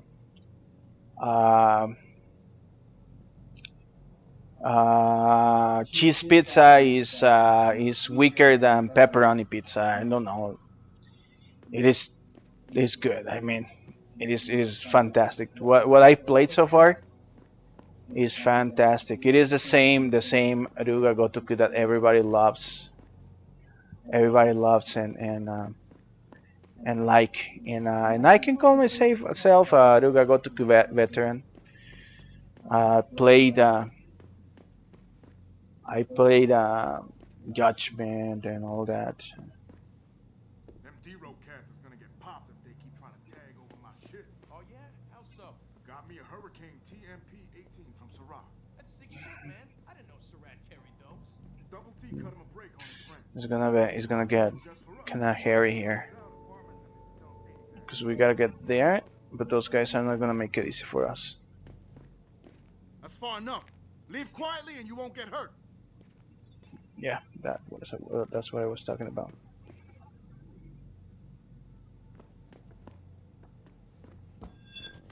Keep out of it.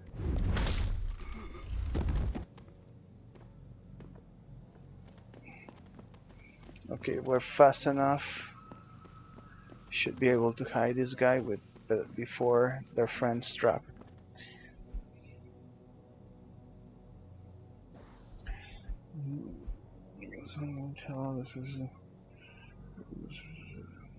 Code 3.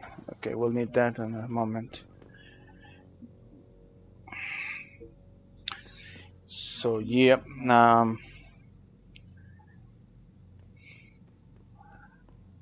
yeah, I've been enjoying it. I've been enjoying Yakuza 3. Actually, the setting is really heartwarming. The story. Some people are saying that one of the main criticism against part 3, is that the story is not as gritty and as dark, which I don't know what they were talking about, because the freaking story is gritty and dark, as the other games. But especially two, especially going from two is fucking dark. Two is man, that game. But it's a really cool story, really heartwarming, especially, and a lot of things happen that you are like, yeah. It feels like vacation after all the shit that Kiryu has gone through, because Kiryu has gone through some shit. Fuck, this is gonna be hard. I don't know about this. Breaking into the cop shop? Double P says we don't got no choice. If we want to face down ballers, we need the same firepower they got. Well, he really thinks the Popo's feeding them weapons. That's just fucked, man. Popos, feds, somebody's slipping it. So, are you in on this or not? Well, I guess we could get in from the sewers, but still, breaking into a cop shop? Yeah, that's my call to. Oh shit. To that's how we're gonna break in. And what they're saying is relatable, because it's going to be a fucking pain in the ass too.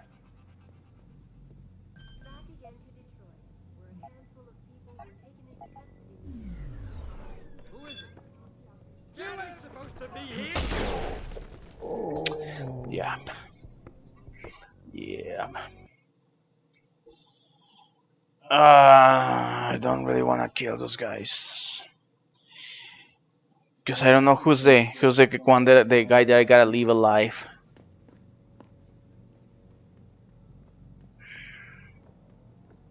So going gung ho is not. No come no closer, Slick. Back off. Into the cop shop? It's too late to run. Choice. If we want to face down the ballers, we need the same firepower they got. Well, he really thinks the Popo's feeding them weapons. That's just fucked, man. Popos. Run home to mama, asshole. So, are you in on this or not? Well, I guess we could get in from the sewers, but still, breaking into a cop shop?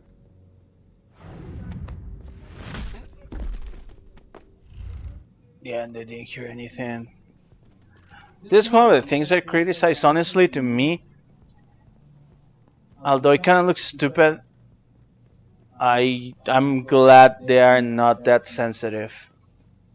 Especially when the game says that going non-lethal is the best way to not alert other enemies. Why? Because that would make, for example, levels like this impossible to beat. Or really hard to beat. So that's why I don't really mind if it's not as realistic. Because yeah, of course someone would hear that, and I mean, they're not that stupid. Alright, so I gotta pick him apart little by little, so I don't know how I'm gonna do it though. Could we? Because normally here, Someone over there. yeah, like this. This is how we're gonna do it. Come on, buddy. Come on, doggy. Come on, dude. Come on, dudes. I gotta pick them apart one by one.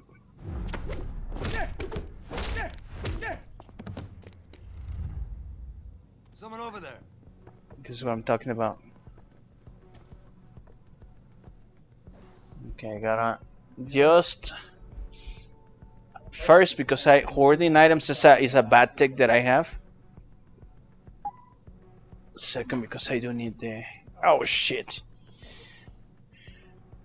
Okay, kids. Lesson number 1, pro tip. Do not use the energy bar when the other one is recharging, because you're just gonna waste one bar. Okay, start picking up your friend. Oh no, or just come for me.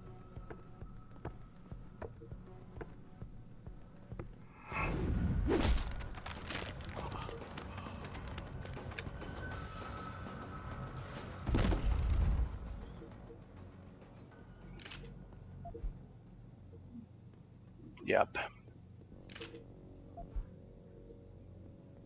So yeah, so you can say I'm a fanboy for not being fair and just not giving them a fair share and whatnot. But yeah, I kinda am. That's pretty obvious, I think. But I do also understand. I do also see how freaking difficult would be just to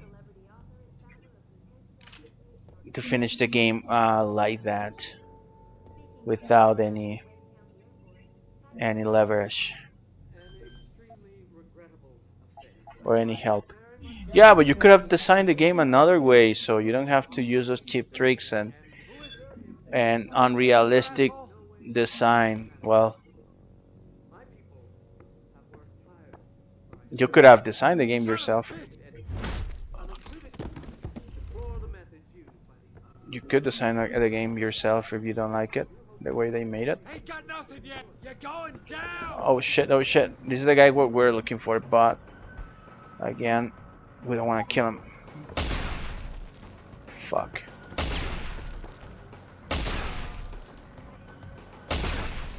It's gonna be hard.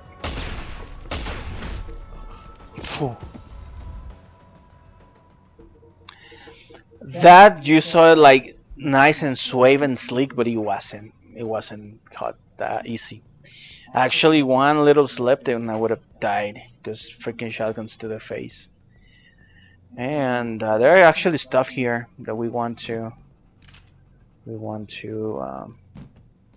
loot and go through.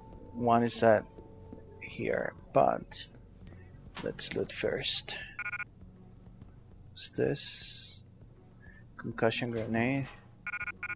Oh shit. I've been using those weapons. So where am I? What type of ammo does this use? Let's examine.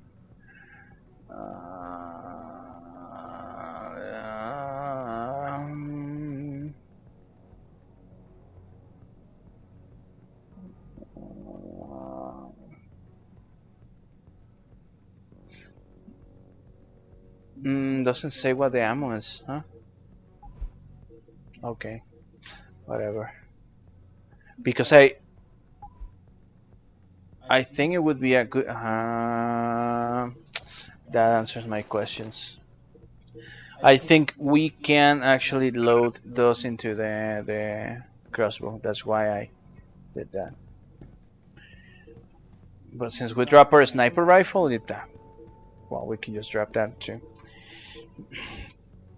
Regardless, like things like what we did, I know it looks dumb and all that, but it's freaking fun. That's fun. Cleaning up rooms like that is fun and badass. So you gotta give him that. Ah, gosh. Well, I said that I was gonna do a combat hacker, so we're gonna do a combat hacker. Nope. This. Thank you. Now we are combat hackers level 2.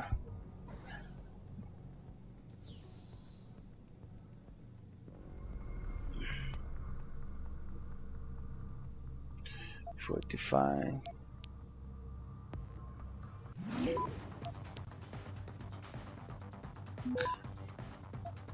And it starts getting very difficult.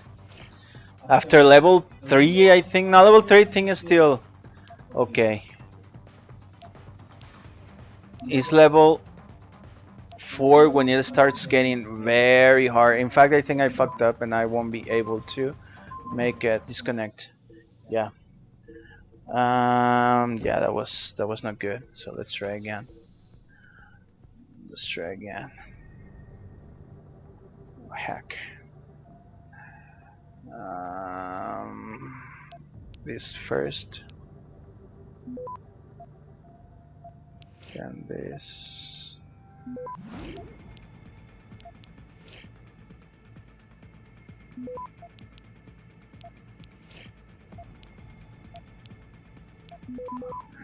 I did wrong.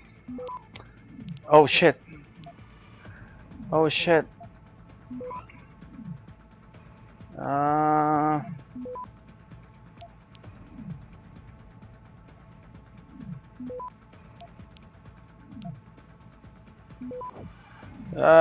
No, I won't make it. I won't make it. I will not be able to make it. No, disconnect. Okay. Never mind. It starts getting tough from this point onward. Hack. Okay, let's start again. Let's start again. This, then fortify this, then I started fortifying this. No, fuck.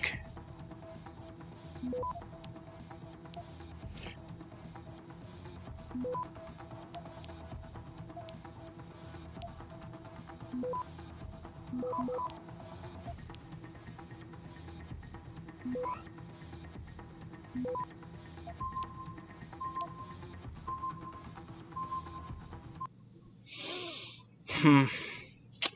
Now I'm kinda regretting not. To Humanity Front. My people have worked hard. I am kind of I kinda regret not.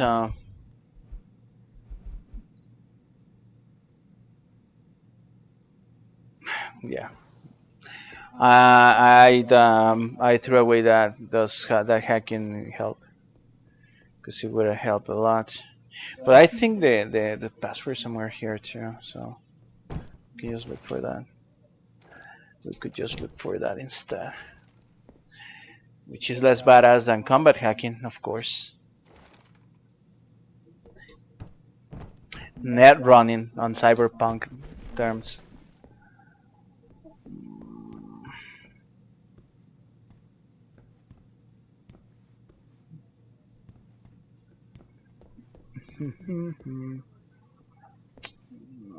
Let's see.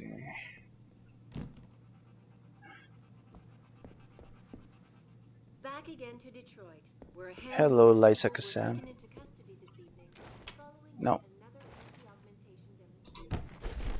This time, patients attempting to access the Second Avenue Limb Clinic found their way blocked.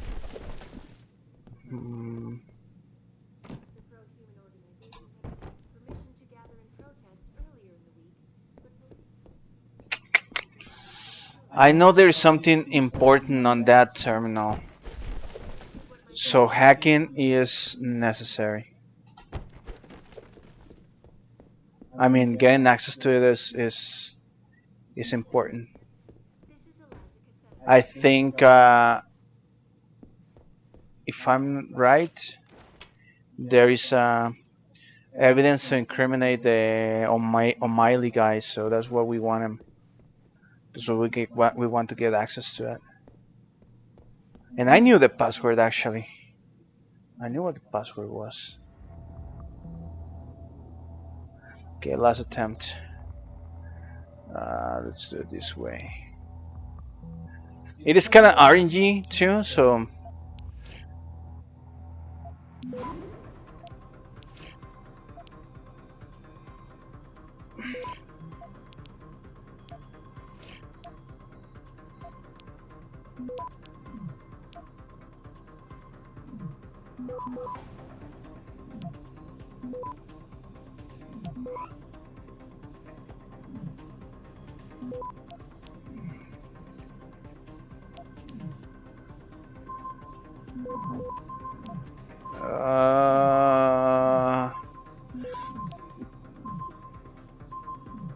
Yeah, we're gonna make it. Yep. Nice. Nice. Back. That's fine. Was coming through before. Shares. Okay. Oh man, there was nothing important.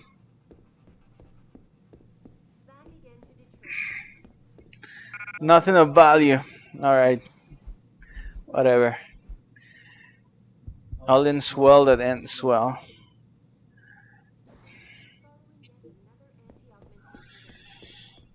Alright, so going back to Yakuza now that we went through that shit with no reward.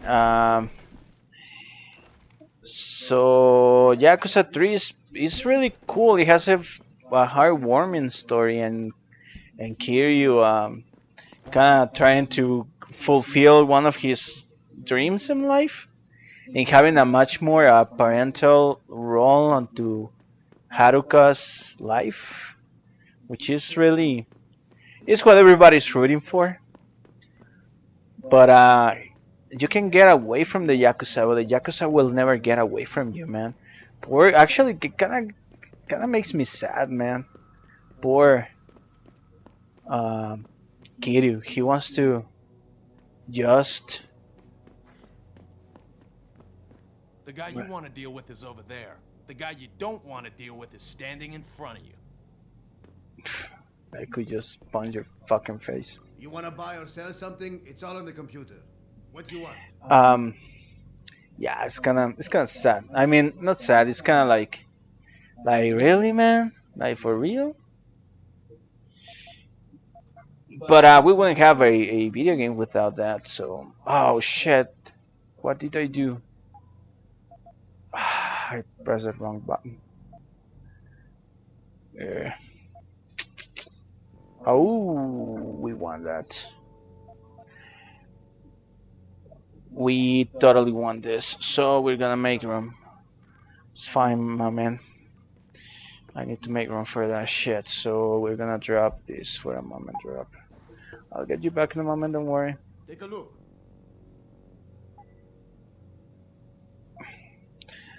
Navigation through this menu is the weirdest. Done. Thank you.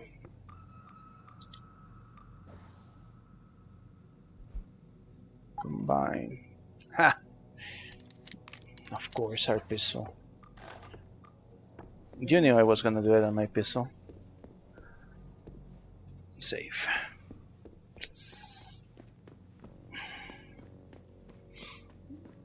But everything else is just Yakuza 3. Combat is tight, exploration is fun, it is wacky, funny, lovable characters, really gritty story, very nice, very good acting, drama, all the good stuff, right there. Let's see. Let's do this. I remember this. I've done this many times. In fact, I'm probably gonna mess it up though.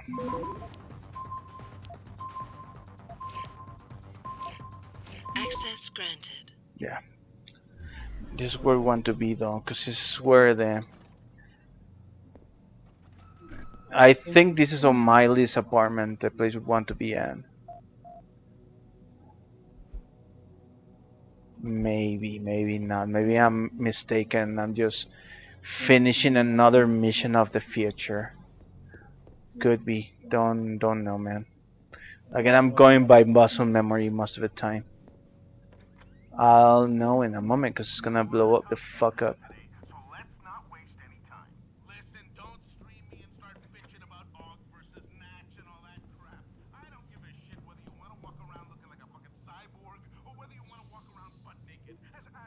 No.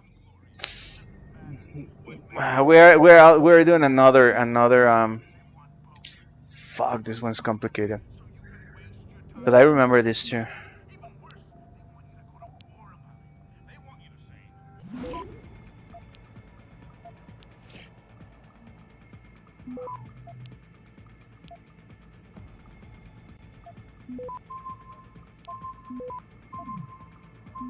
No, disconnect. There is no point in doing this, so I'm not even gonna bother.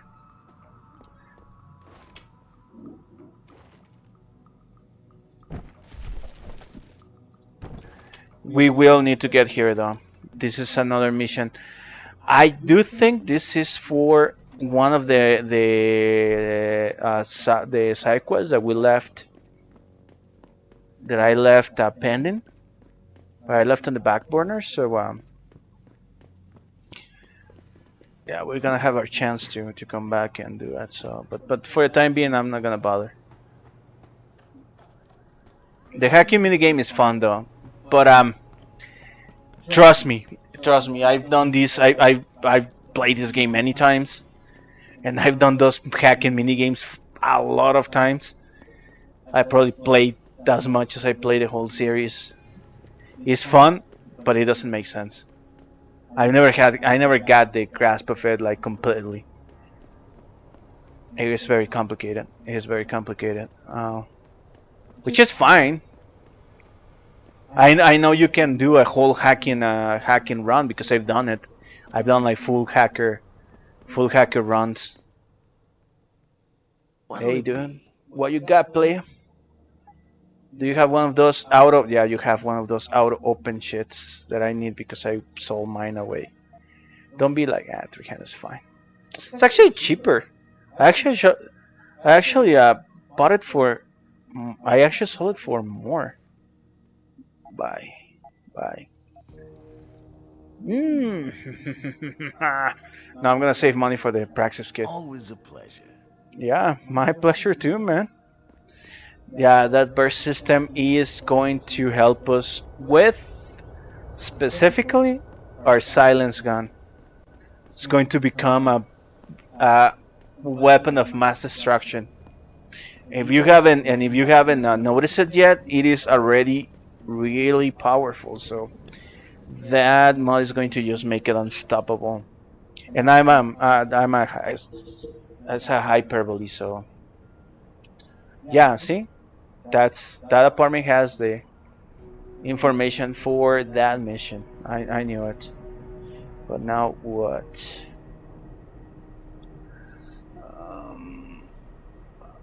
What now though?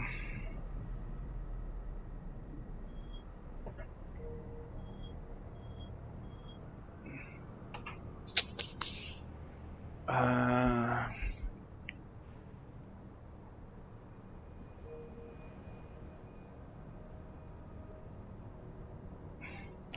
okay, I'm gonna go the other map because I think it's on the other map though.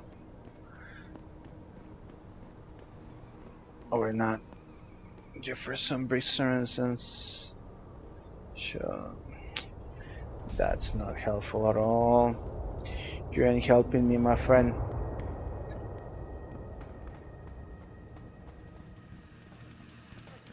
We're gonna finish this mission and end the stream, by the way. It's already late. And this is how it is with Deus Ex, actually. This game has really long, elaborate missions with a lot of emergent gameplay, a lot of you gotta figure it out on your own, and a lot of Eliza Kazan. She's hot, but only her haircut. I'm not a big fan of her haircut. I was more back in the day when I played it the first time. I like her haircut more, but she's a hottie. Which she's actually designed to be like that, and you'll understand that once we get to her mission. You understand what I'm talking about? Where's the fucking apartment?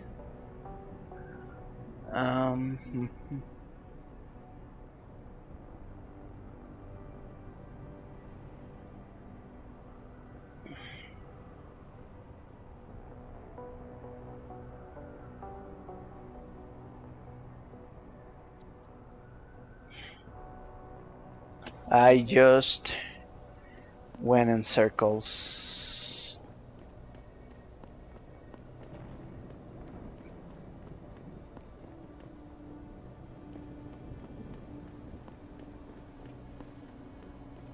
The thing about the map, it doesn't tell you,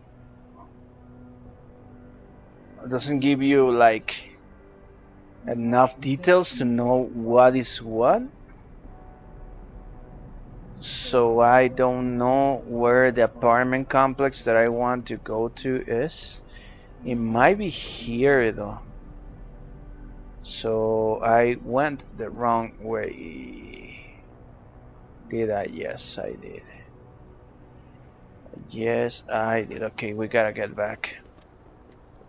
Sorry, guys. But yeah, this is what immersive sims are about. They are not quite RPGs because they don't have as in depth. Um, no, RPG elements, so they are not fully RPGs. They are not fully first-person shooters because they are not around combat, although you can make them about combat, but they are not about combat. And they are not quiet adventure games because, well, they have everything of a little bit. A little bit of everything, so immersive sims, that's what the genre is for this type of games. That's what Warren Spector called them actually. And not too long ago, by 2005 I think, that's when he coined the term immersive sim. I might be wrong, it might be actually later. But he coined the term immersive sim to call this type of games, the type of games that he and his team make. And I think it was when they came up with I think it was when they came up with Thief Dark Ages. Don't remember, but that's what he coined them, immersive sims. They are not RPGs. They are no, it's not gonna be there. I know because it's going to be the. That's where the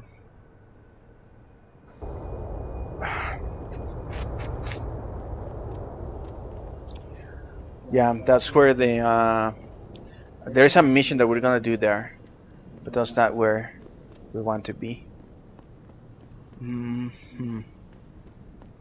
I need some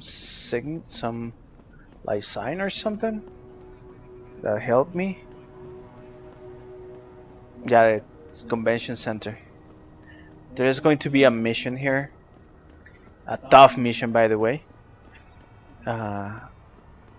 Here, but not where we want to be right now. You serious?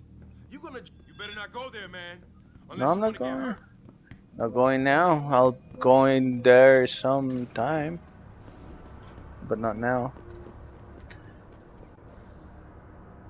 Yeah. Hmm. It's gonna be here then? This other apartment building? Or the same apartment building? Okay, let's go to that apartment building.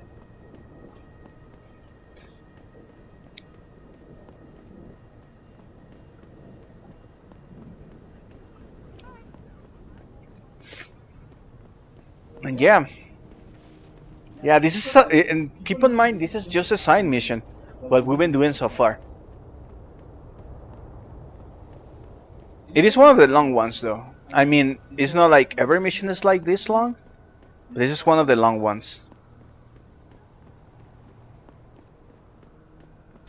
But and there are not that many actually. Once we start advancing on the story missions, it actually goes by fast. But this is going to be one of our longest playthroughs. We're probably gonna finish in like 6-7 sessions, maybe even more. It might be just as long as Vampire the Masquerade, which is one of the only things that I have against Human Revolution. I mean, Mankind Divided. The game is not as long as this one. It is way shorter, and it feels the ending is very abrupt. It just ends. Okay, hold on 1 second.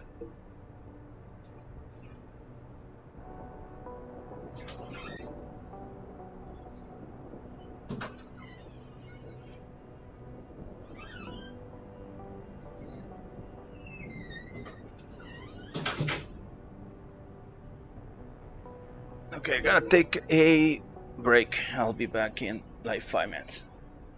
Be back.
Okay, I'm back. I'm so sorry for that, but I had to take a break.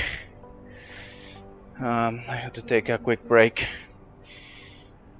wasn't that quick. I think that I spent more than 5 minutes. So I'm so sorry that I had to abandon the whole stream. I still don't have a um, like a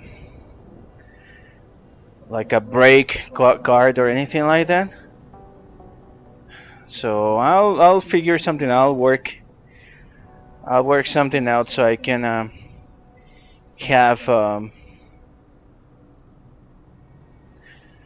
like a bathroom break card or anything like that to avoid this type of input, like some non-copyright material in the back or something.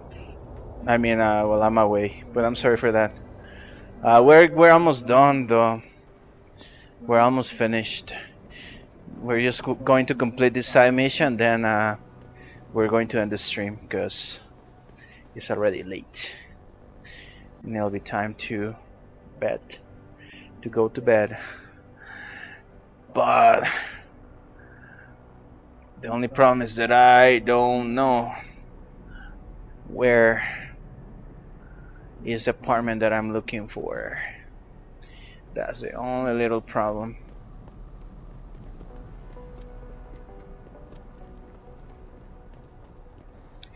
I do know it's on the second floor, but as you can see, there is no marker telling us there is somewhere.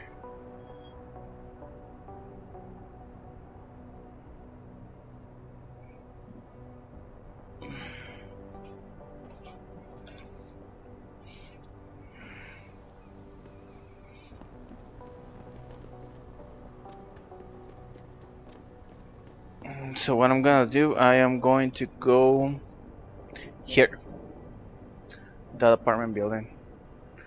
Although because where we are, actually no, you know what? No, not really.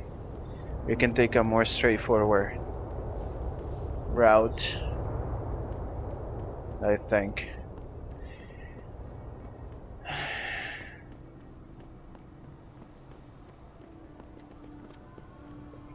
This week I'm going to figure out how to stream like a break card, like a bathroom break card, and put some background music in the meantime and all that cool stuff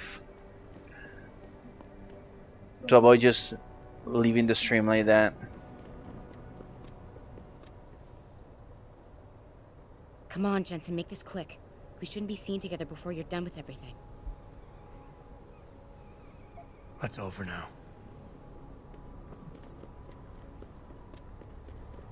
And I think she also shows up in I do think she shows up in Mankind Divided. William Tagger, right? Okay, we haven't visited that building. I don't even think it's an apartment building. Never mind. It is here. It is here. Look at this. Ain't it beautiful? The art design, man. The interior art design is just badass. If you ask me, before you ask, no, your mirror has not been replaced, Mr. Jensen. If you ask me, these riots are David Sarah's fault. How can you say Never mind. This is No my. offense, This is where my but if apartment it were building up to is. me, this place would have a no-og policy. David Sarah has almost single-handedly kept the city afloat for the past 50 People see years. conspiracies A lot of everywhere. people have They're jobs. saying that Lim's personal catalogs mean some people get preferential treatment. Please. The biomod industry is going to tear this city apart. Mark my words. No, it's not. And yeah, this little piece of thing, this is, as you can see, contextualizes everything, and it makes it so you understand why his bigoted dialogue there,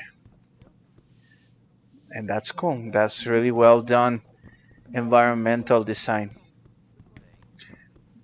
Take some notes, and you know who. You're a very lucky man to be able to afford all those augmentations. Yeah, I did not afford them. I did not pay for them, and it cost me my life and the life of my girlfriend. Kind of did not because she's still alive.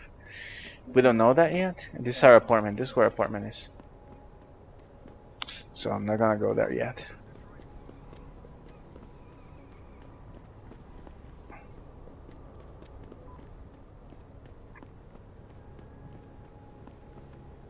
Um, I am going on circles. No, never mind. Yeah, this is where I wanna go.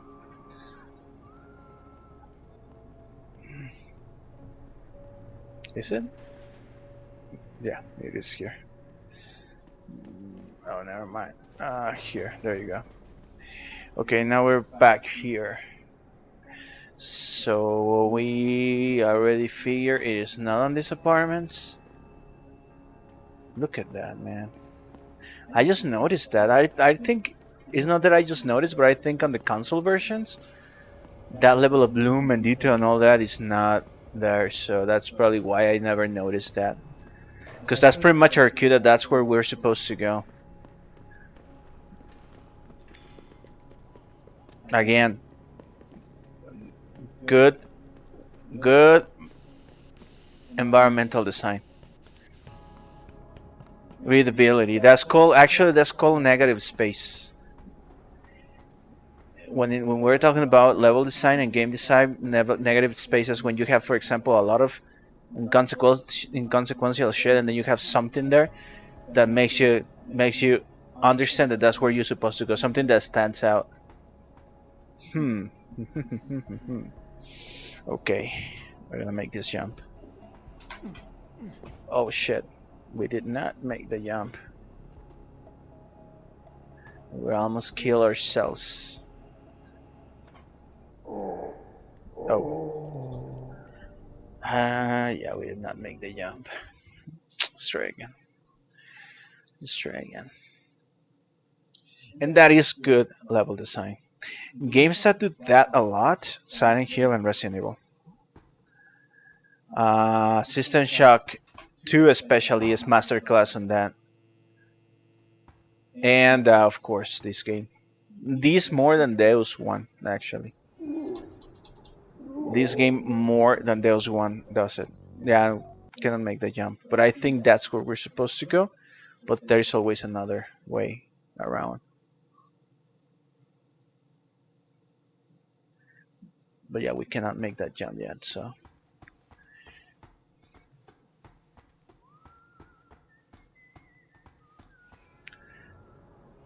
Do you hear that?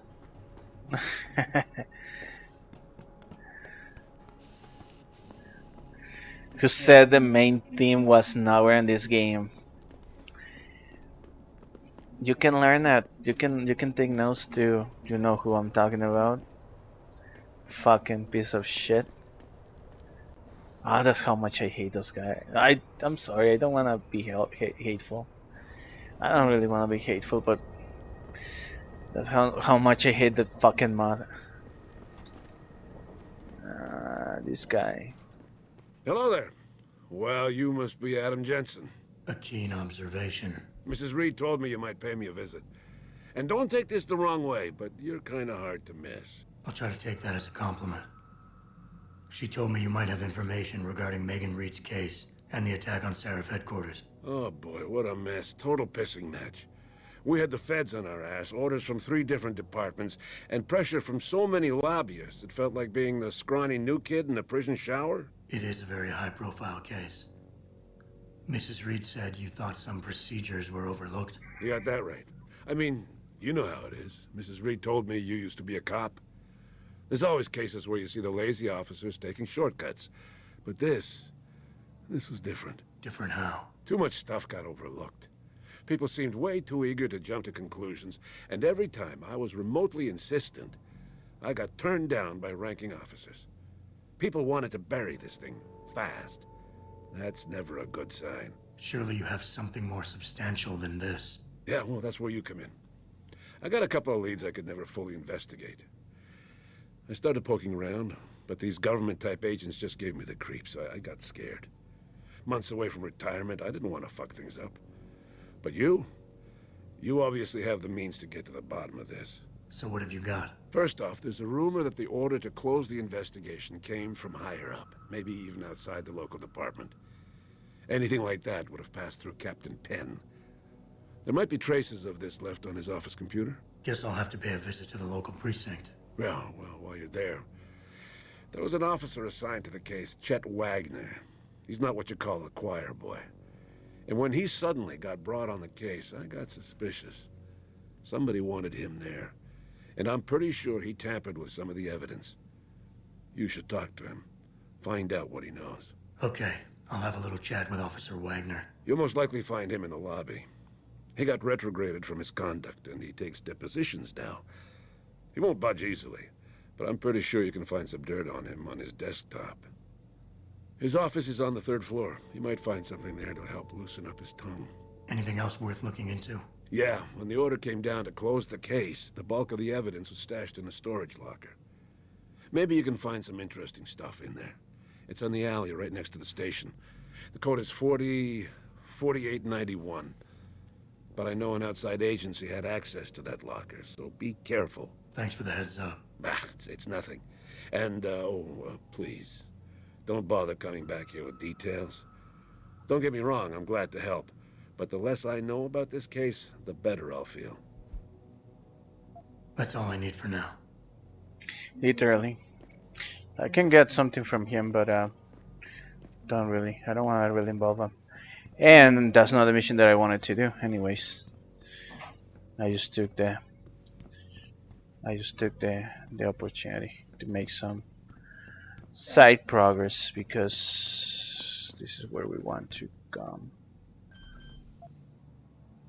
This is where we want to be actually.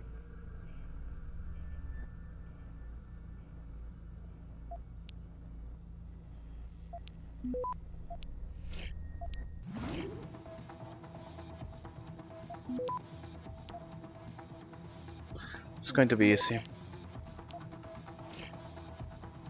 Access granted.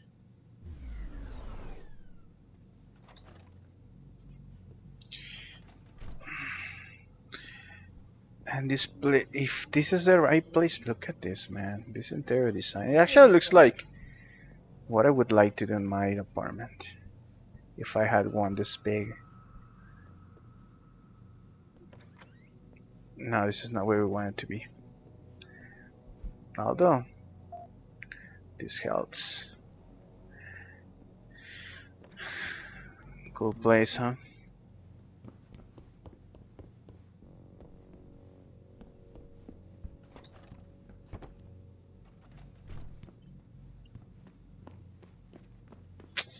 This is not where. Where's the place then?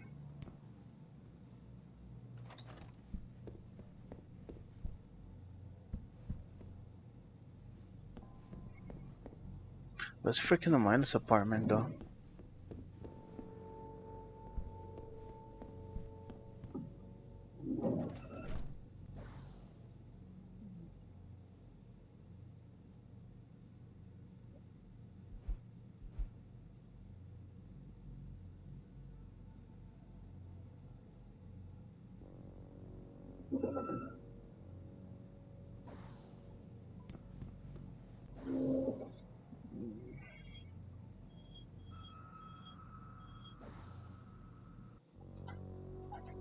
It's not even the 2nd floor, it's the 3rd floor.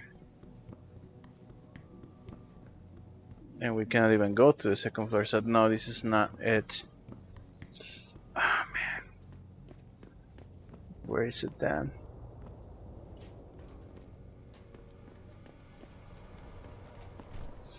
Okay, so we can discard this apartment, so it has to be here or here.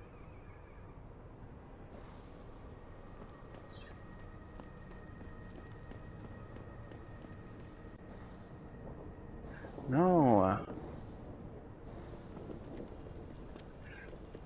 Has to be the apartment that we were trying to jump onto.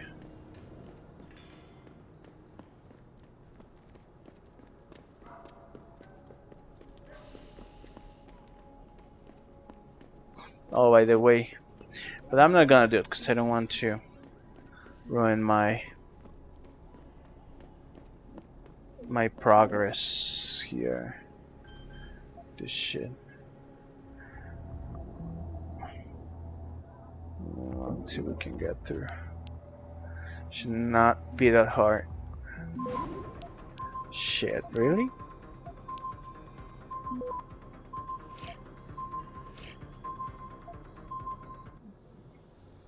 The fuck?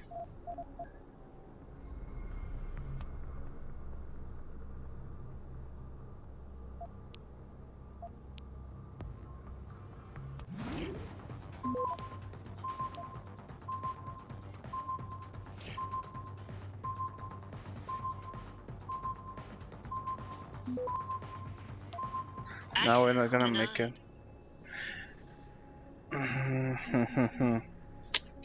Zero.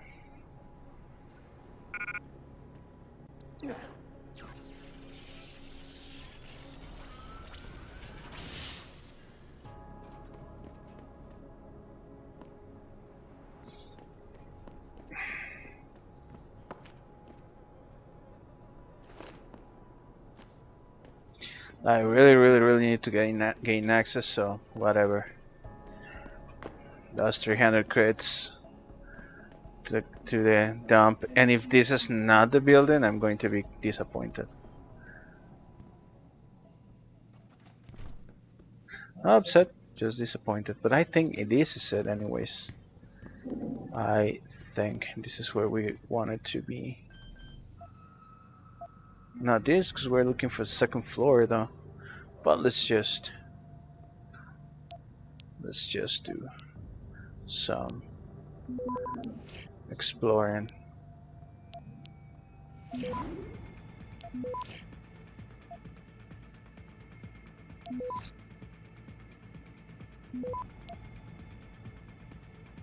Access granted. No.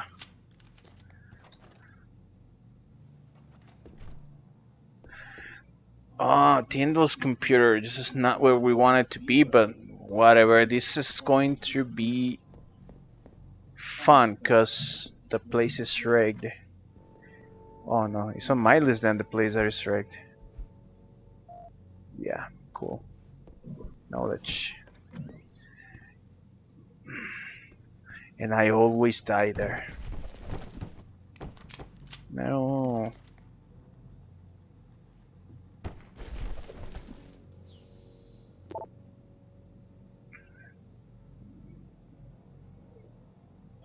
Really?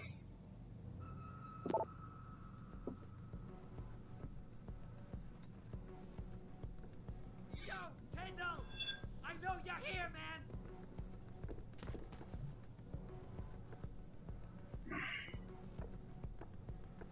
What? You think you can just cut me off? Come on, man! I need my new part!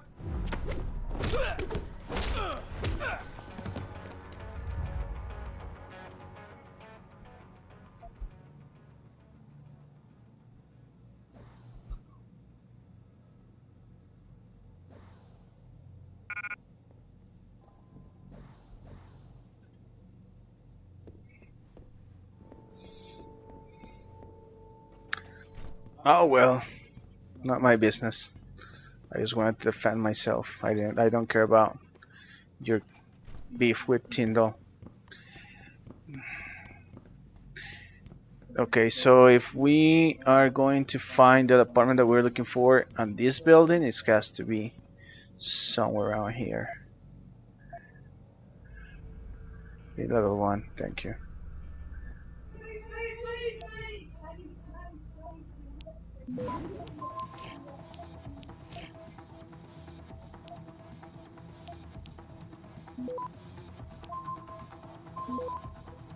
Access granted.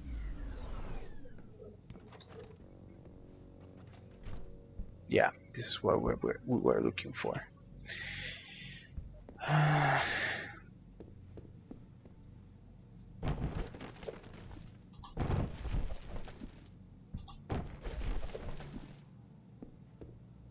Don't ask me what I do then. I just find it satisfying.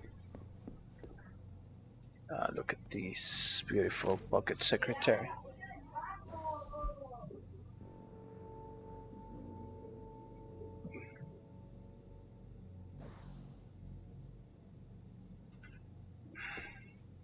Okay, that saved me some pain. Because I think if I hack it, it's going to explode on me.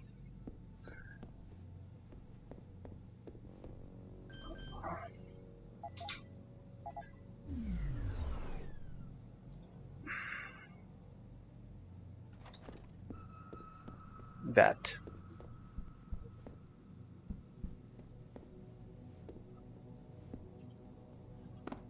It is actually still rigged. Fuck. Okay. Let's see if we can make it.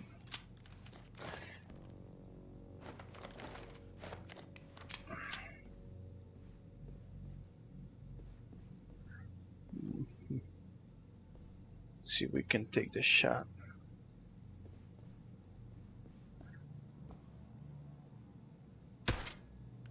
Fuck.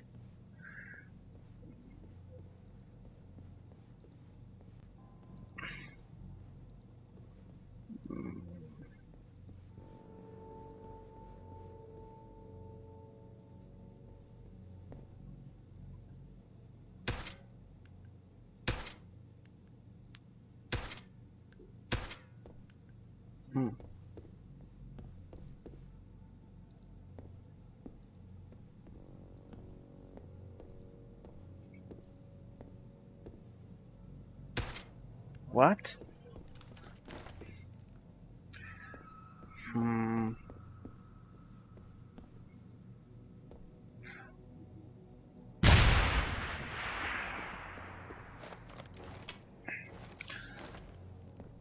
Sorry for okay. That.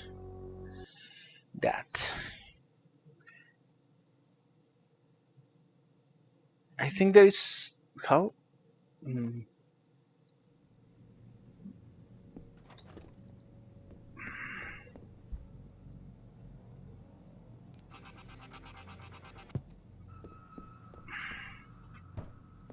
How am I gonna do this?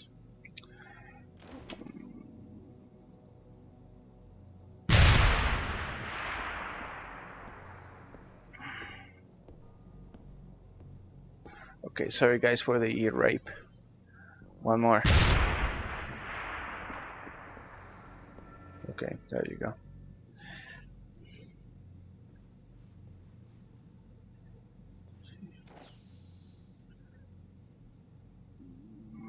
Be level 1, please. Thank you.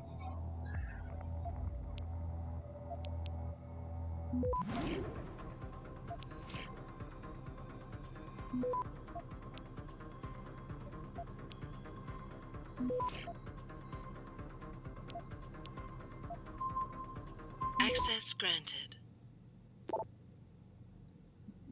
Okay, I know that. For $37, give it golden nuts and some snow well. The situation is exclusive hours for sound is the wind control for sure.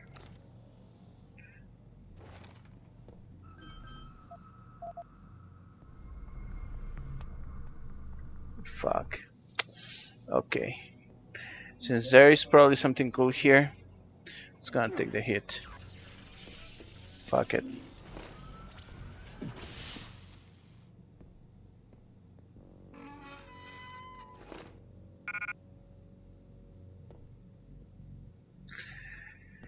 It was worthless. It was 100% worthless.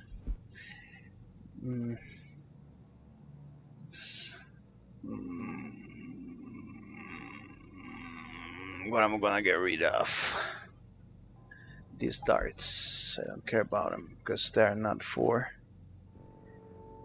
the gun that I thought.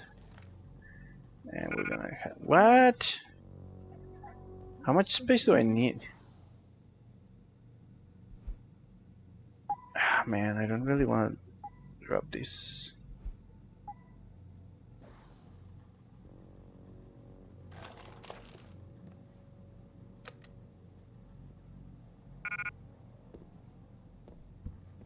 He'll be like, oh, there's something fishy here. Where did this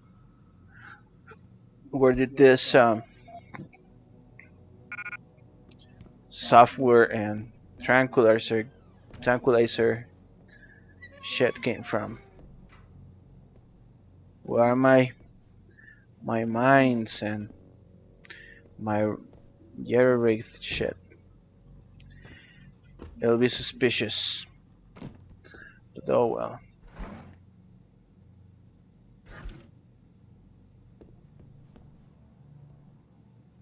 Oh, the store blew up. There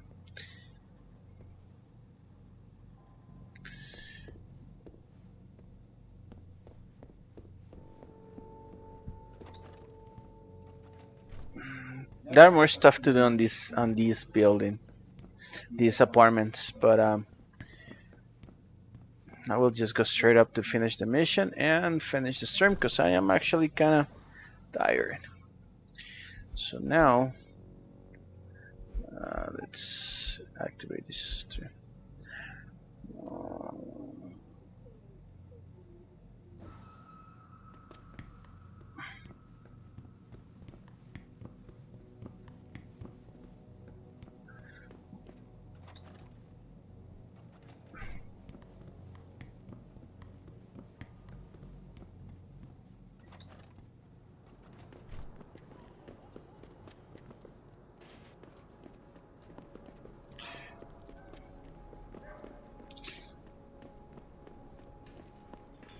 I think I can make it here from here by ear.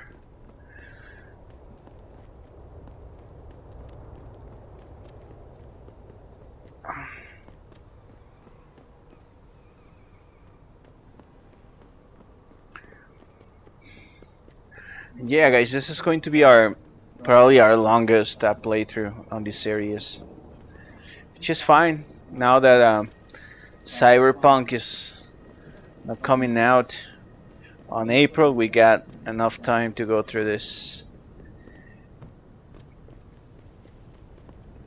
and I really want to take my time and soak it in because I'm enjoying that. Even though, as I mentioned, I played it many times before, I am really enjoying it.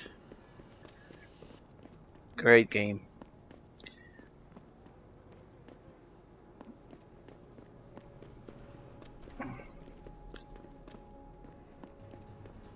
Oh, by the way. Oh, never mind. I thought that was a DMCD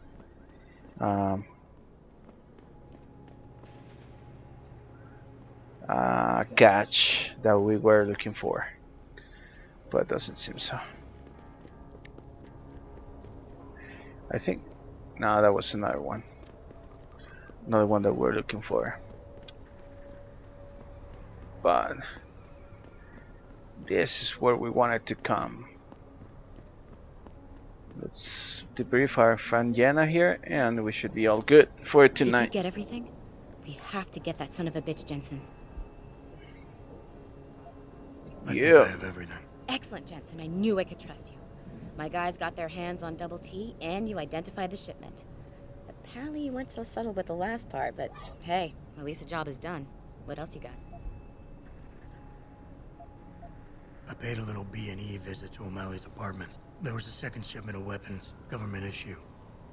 I don't know how he got his hands on that type of hardware, but the man's got reach. Great work. Found something else? I found a stash of illegal drugs.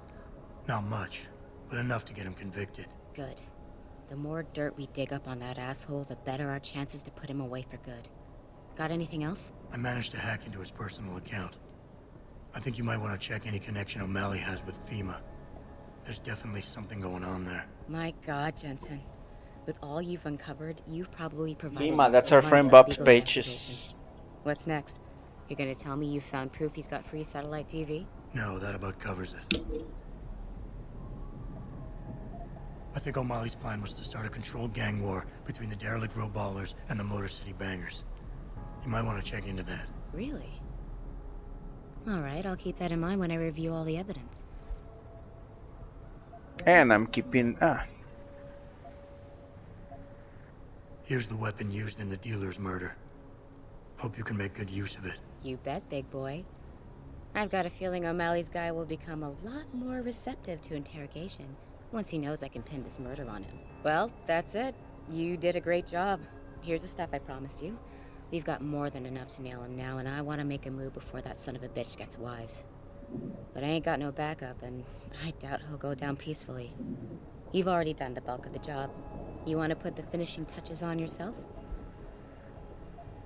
It'll be my pleasure. Perfect.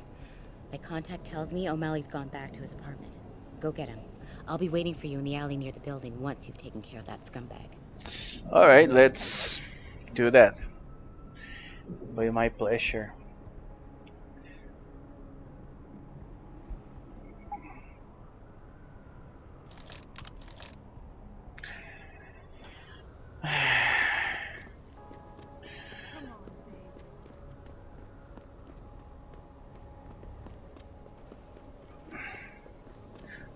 Let's nail that motherfucker. I said I was gonna finish it, but the quest is not yet finished. And I hope that will give us access to the police station without, because I have actually not done that not done these missions in this order, so I'm not sure.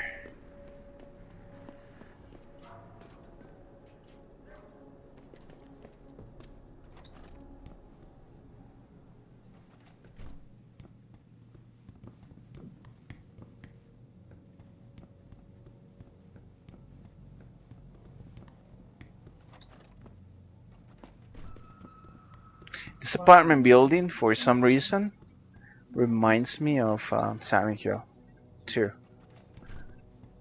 I don't know if it's because the way it is. Yeah, it's here.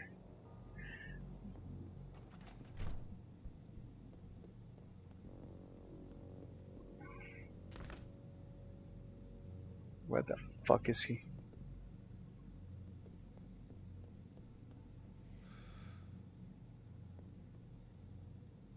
Mr. Jensen. Don't know why I didn't recognize you the first time. They did address Here it. to make sure your treachery is complete. I don't have time to waste with your bullshit. You're a lying, murdering, manipulative son of a bitch, and I'm here to take you down. They did address that. Who's there?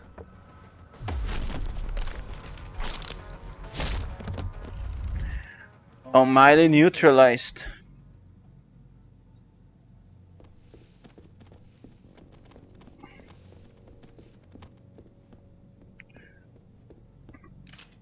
And thank you for the 3 bullets.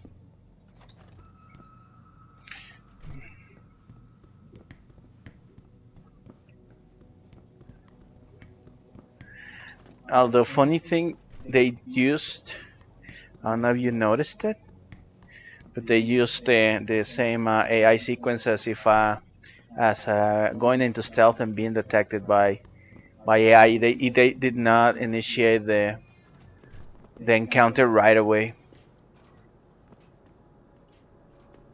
which I think a workaround. I think they cannot, because it's not something that happens one time, it happens many times. I think the AI doesn't have a way to start confrontation without being triggered as an stealth flag or something. So it kind of looks funny. In the end, actually, it's actually beneficial to me, but I can exploit it because I can get the ahead of him. Where is the girl? This actually always happens.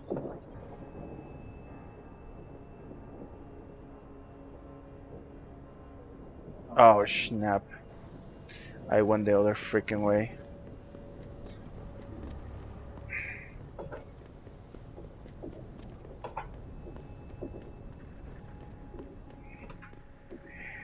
And I also want you to keep in mind how much they how much idols manage to pack into the level. They are very dense. They're probably not as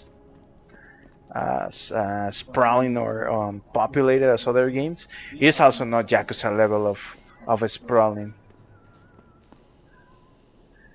of So, dense, but how what much happened? they manage to pack. He looked a bit tired and it made him grumpy. He's asleep now.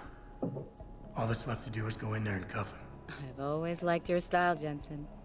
I know I've said it a couple of times already, but thanks. You've done a really good thing today. It's been a pleasure working with you again. Just like old times, eh? Good luck with, well, whatever it is your cute ass is working on these days. Yes, and I got a praxis point and money to buy more praxis points. Yeah, I do have enough money to buy me another praxis point so I can buy my Icarus. Actually, let's finish today's stream with that because next week I'm gonna totally forget about it.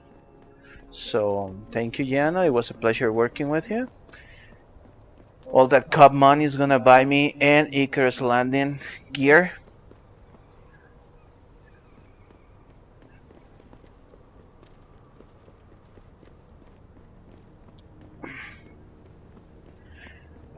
And I would take you on that.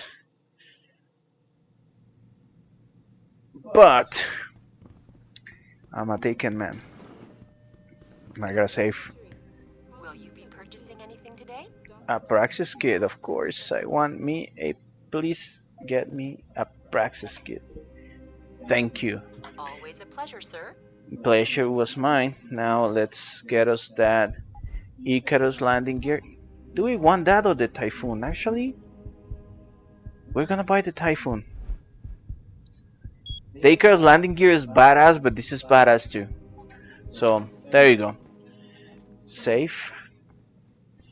And that's going to be it for tonight. Thank you very much for everybody who tuned in.